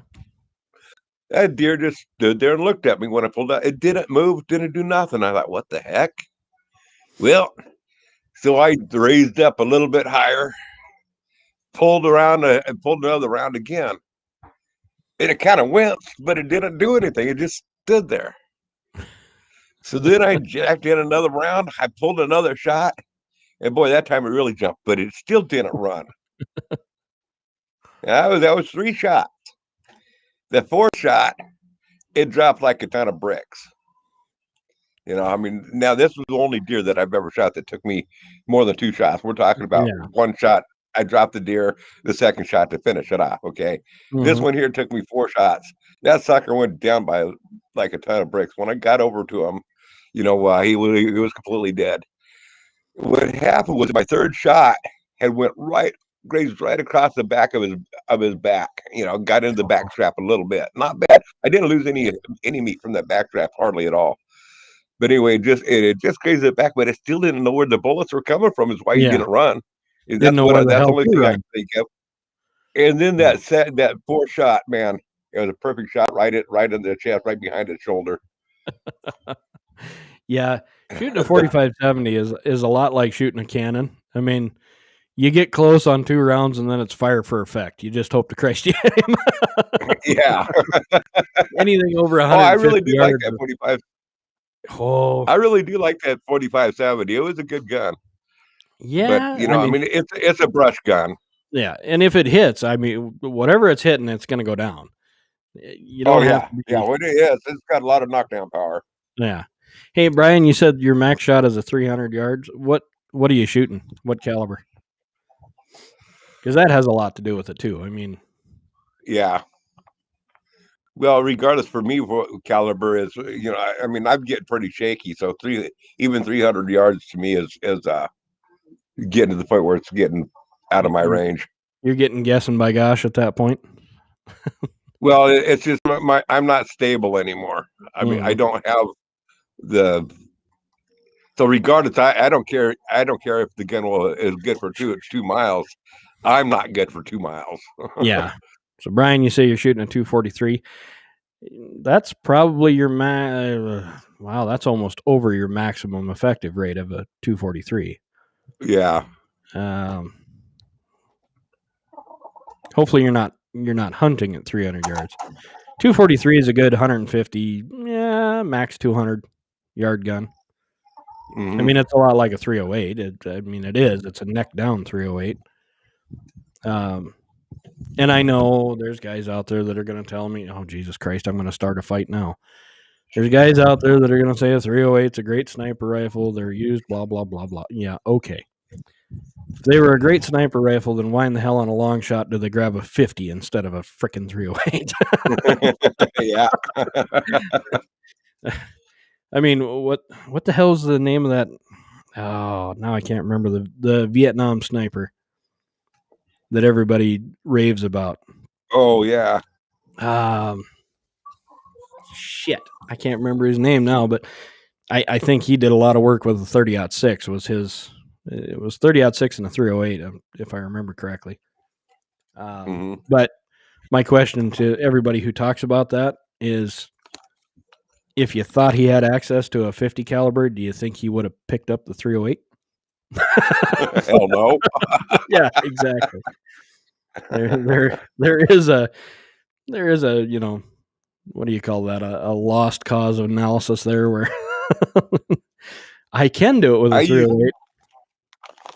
I used to have a chart for all the different guns. I don't have it anymore, but I had a chart for all the different guns, all the different ammo, and I haven't gotten into it for a long. I used to know it in the back of my mind with the. It's all about if you have too much velocity, you're defeating your You got a purpose. problem. And Yeah. you really got to get a balanced gun for the job that you're doing. You want that knockdown power too. Mhm. I mean, Well, a buddy of mine just ran into that. Was it last year with his 270? Yeah, Carlos Hadcock. There you go. That was the guy's name that I was trying to think of. But yeah, he had an elk at like 60 yards, and he shot that bull elk 4 times. Mm-hmm. It was either 3 or 4 times with a 270 before he finally fell, and it wasn't because he was missing. Right. We shoot Barnes TTSXs, which are a solid copper with that, that plastic core, right, tip. And at 60 yards or 65 yards, 70 yards, that thing it never opened. It just punch a hole going in and punch a hole going out. Yeah, and so at that point, you're shooting an arrow. Here's the deal with the 270. 270 is kind of small for elk, but if you're going to use you got to hit like a shoulder blade for it to do any good, for it to open up. Mm-hmm. If you're taking a chest shot and then don't hit nothing, it's just going to be, like you said, an arrow that just goes. Yep, the good thing about it is it is going to leave a little tiny exit room, but not enough to really bleed on out. Yeah. I mean, the only chance you got then is you run them you're not going to run them, but you got to follow them until they finally suffocate. Yeah. I mean, and that could be 5 miles. Oh man. Yeah. Well, as well as I do what the hell kind of ground elk can cover. I mean, yeah, they don't have to get running and they can cover a fucking mile in a hurry. Mm-hmm. But yeah, no, I mean, I use my 270 for elk hunt, but I'd prefer at least a 0.6. Yeah, I don't know. We've dropped plenty of elk with a 270, but it was 150, 200 yard shots. It wasn't not a lot of long range shots. And at 200 yards, it opens up great. I mean, that sumbitch goes in and cuts a 1-inch hole going out the other side. But like in his situation, he was just way too damn close. Well, he couldn't. Yeah. He was guessing by goshing in the scope because he turned the scope all the way down and he still couldn't see it. I mean, it was just a brown blur. I think what his biggest problem was is he had no idea the damn thing was even there.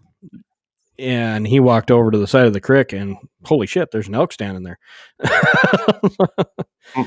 But yeah, I don't know. 243 really fast out of a 24-inch barrel. Holy shit. That's a long ass barrel for a 243. Is that your hunting gun or is that a bench gun? I mean, boy, you wouldn't want to hike up in the fucking mountains with a 24-inch barrel. You'd get tired in a hurry. I mean, you got a 36-inch freaking 243. All right, I won't pick on your 243. I'm sorry. I'll leave that one alone, Brian. I know you guys aren't allowed to own anything over a 30 caliber in California. Now, to me, you know what? I mean, if I hadn't been shooting my 270 for so long, if I had to do it all over again, I wouldn't get anything less for hunting season less than a 30 caliber period. Yeah. It's a Savage bench gun. There you go. Yeah, I kind of figured. I thought, Jesus Christ.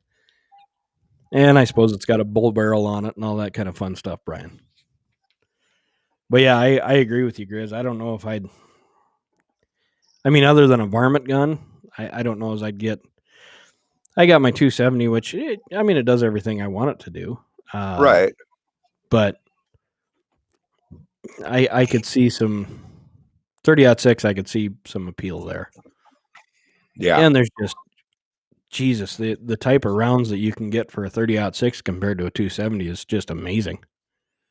Yeah, exactly. You got a lot more variety you can get with the 06. Mm-hmm. And to tell you the honest truth, I've heard a lot of people complaining about the 06 when it comes to elk season, saying it's not big enough. You know, the elk would, run away or whatever. But you take an 06 and you put a 220 grain on in there, it's going down. Yeah, yeah. Do you remember 300? Yeah, the 300 Win Mags are good. The problem with the 300 Win Mag is you can't practice with them enough.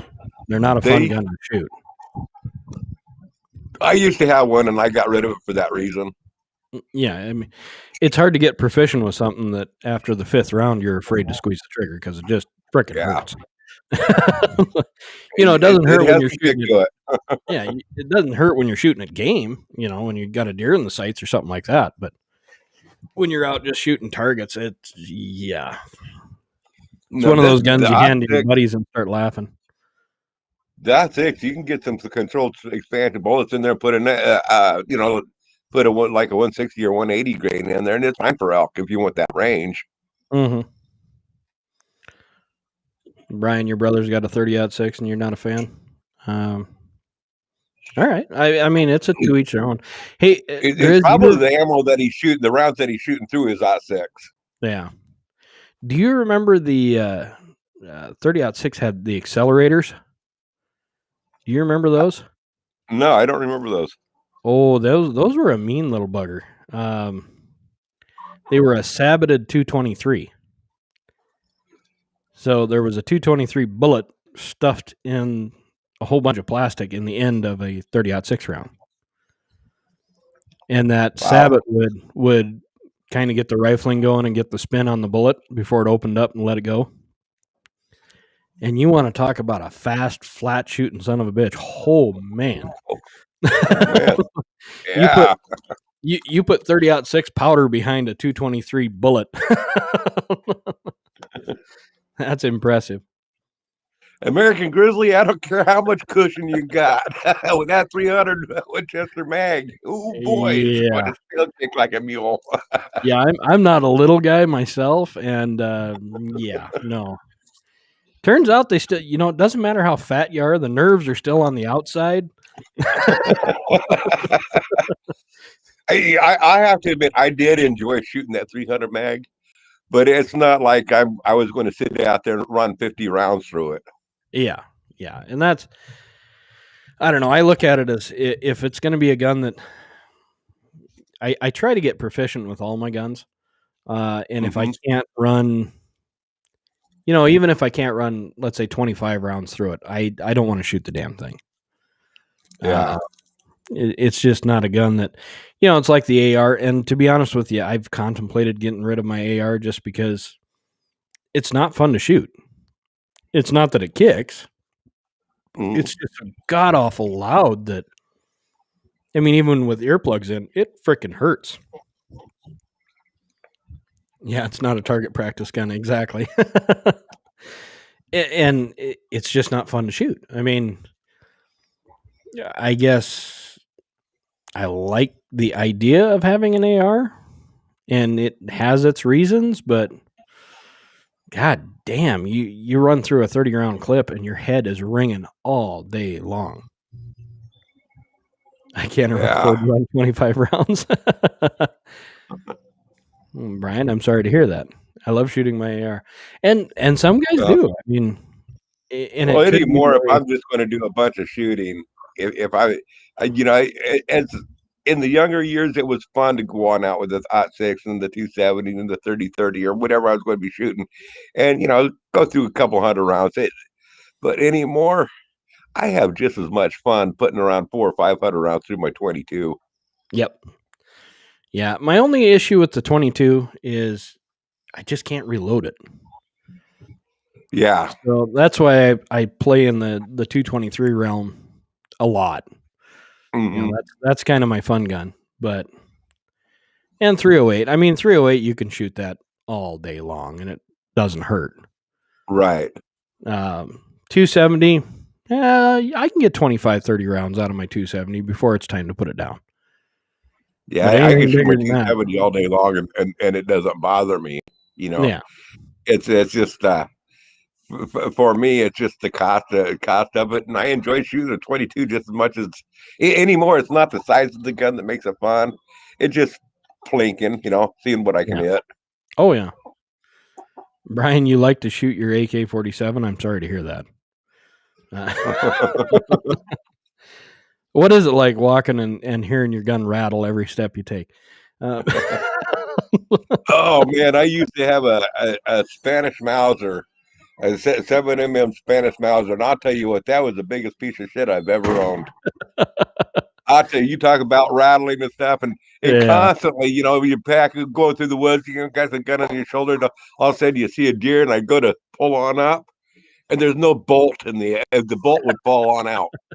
I mean, that happened, I don't know how many times. So then you got to go back, retrack everywhere you go and try to find that bolt. And I don't know how many. I finally got rid of that gun. I said, no more of this. I lost too many deer with that thing. Yeah, there was I can't remember what the hell caliber it was, but there was a joke running around that it was a French-made military rifle and never shot and only dropped twice. I thought that was kind of funny. Yeah. But hell. My 1022 is the cheapest way to shoot. Oh, the one I just. Oh, it's up over there. Brian, I might argue with you on that point. It's that's not getting so cheap anymore. Woman Watchman 300 mag. I'll have to look that up. My Mosin Nagant. Oh, Brian. Oh, you own a Mosin Nagant. Oh my God. What the hell's wrong with you? You own an AK-47 and a Mosin Nagant. What?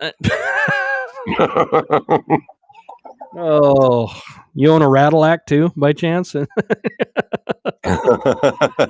Oh, you just, you know, I'm beginning to wonder about California's choice on firearms. Maybe there's a reason why they need to ban them. You know, Mosin Nagants were really cool for somebody that wanted to buy a gun and put it on the wall. That's all they were good for. Oh, Mosin Nagant. You know, and the bad part is them son of a bitches. Have you looked at it? You ever go on Gunbroker, Grizz? Oh God. You know, Mosin Nagants were kind of they were the SKS of my era. You know, you could buy them for $90 a pop, clean all the cosmoline off of them, and they were fun to shoot. But now them son of a bitch, I mean, they're $700, $600. Oh, wow. It's just gotten stupid all of a sudden. Oh, I remember when we used to be able to go down to like GI Joes and stuff, and you could buy 30-30s and 30-60s all day long for $50-$60. Oh yeah. Well, shit, I You can know, remember when when the SKS came about, you could buy those Norinco SKSs by the case, and Mhm. $1,000 for a case of SKSs. Now, Jesus Christ, it's $700-$800 for a Norinco SKS, especially if it had the bayonet. Why in the hell that was so important? But you don't have a lot to choose from here. Yeah, no shit, Brian. I'm beginning to wonder about the choices over there. The Mosin was the first gun I. So, your first gun you chose to be a Mosin Nagant? Oh boy. Well, you had to start somewhere and start learning. That's true. That's true. I think Brian's the kind of guy that owns a moped. Fun to ride, but you don't want your friends catching you.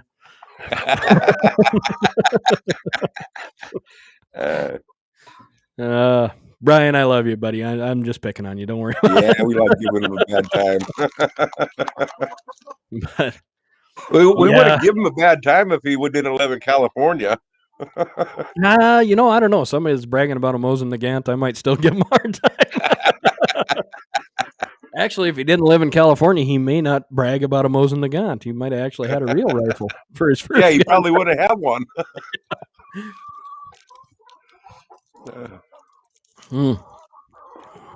Bad heck.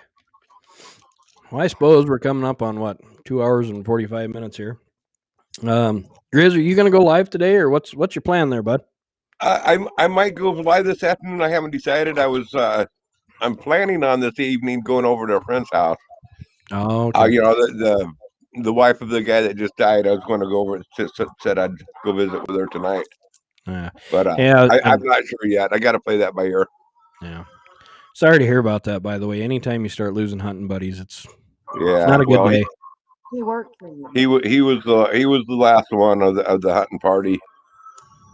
They're all gone. I'm the last one actually. He was the last one, and yeah, it's all over with now. It's his grandsons and stuff. They're trying to put together a hunting group, but I'm not interested with hunting with them. I mean, I would have been, but here, all these years later, none of them have had any experience, and now there's like 10 of them that want to go hunting. I'm like, I don't want to go hunting with 10 amateurs. You don't want to be the granddad to all of them? I don't mind I wouldn't mind going out with one or two of them. Well, 10 of them would be. Yeah, but for me to go on out there, I know what would happen. We would end up being, every hunt would be an 8-hour search to find those that got lost, and I can't get through the woods like that anymore.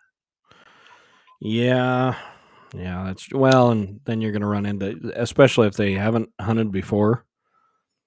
You're probably going to run into a few injured animals that you're tracking for days, and just be a pain. I mean, everybody's got to start somewhere. It's just, damn, not exactly the time to hop into it now. No. I mean, I'm bad.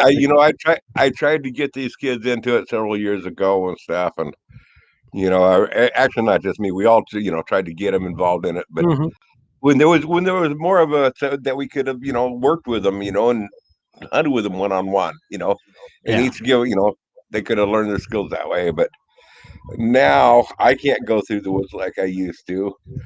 There'd be like 8 or 10 of these kids, and I'm not going to turn them loose out in the woods to go on out there to shoot up the hillside. I just. Which, I mean, it's kind of sad, but sad on their part that they waited so damn long. If they wanted to carry on a legacy, they should have got started, back when they would have hauled your guys' deer out of the frickin' mountains for you. Yeah, exactly. It's the price you'd pay for when they could have been out there pounding the brush for us, and jumping the deer and learn the same way that we all learned, I mean. But now, I would say that's the sad part about today's era. of the kids is everybody wants to be that glory person. And I don't care if you're talking about work or hunting or whatever it is. Nobody wants to start at the bottom. Yeah. Everybody wants to have that glory job. Yeah, you got out You don't want to work through the hoops to get there and got out of put in their college and you time. want the corner office. Doesn't work that way. Mhm.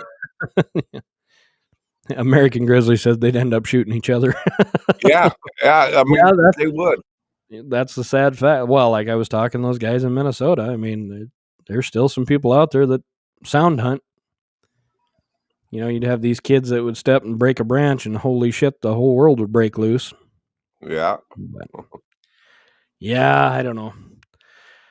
But heck, I suppose, guys, I don't know. I don't have a whole lot of news to talk about. I'm about tired of the frickin' news. I just, it doesn't end well anyway. Every way you look at it. And by the way, Grizz, I guess if you want to be a part of this, you sure can. Brian and I discussed, and we were thinking about the auction and thinking about. I believe they call them waffles, so you don't get in trouble for calling them raffles now. On this lovely set of 9mm dies that I have, and kind of sounded like everybody was leaning more towards wanting to do a raffle. So tomorrow I'm going to try to get everything together and announce the rules on the waffle. I guess can't call it a raffle, and it's only going to be available on DLive. Hopefully, you folks over on Facebook that are listening and paying attention, go get your damn account on DLive and follow so you can do this. What we're going to do, I have it figured out to where we're going to do 20 chances at $10. You can buy as many chances as you want. And once all the spots are filled up, we're going to do a randomized drawing. Whoever gets it, I'll ship it to you. So there's going to be some photos taken. I'll try to get them on DLive down in my comments section or my about section, so you guys can look everything over. And we're going to run it through Cash App, I believe, is how we're going to do the entries. So that being said, guys, Grizz, you got anything you want to mention? Yeah, I do want to say something here. For all you over there on Facebook, all of us conservatives got to stick together, and we all whine and complain about YouTube and their censorship and Facebook and their censorship. We're not getting censored on DLive. Let's support a place that doesn't do the censorship.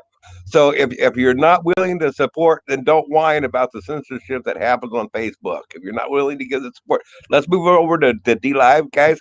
And by the way, DLive is a lot of fun. It takes some getting used to the screen and stuff, but it's a lot of fun. Come on here to the DLive side, join up and sign up with Montana Free, and just start following them, man. And you won't regret it. You'll like it a lot better. Look.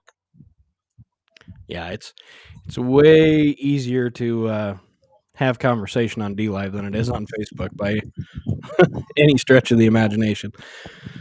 So I appreciate that, Grizz. If you guys would get your butts over here, sign up as soon as you can, and you can become a part of this. Somebody needs to drop a link again onto the Facebook side for the DLive for anybody that wants to jump on over.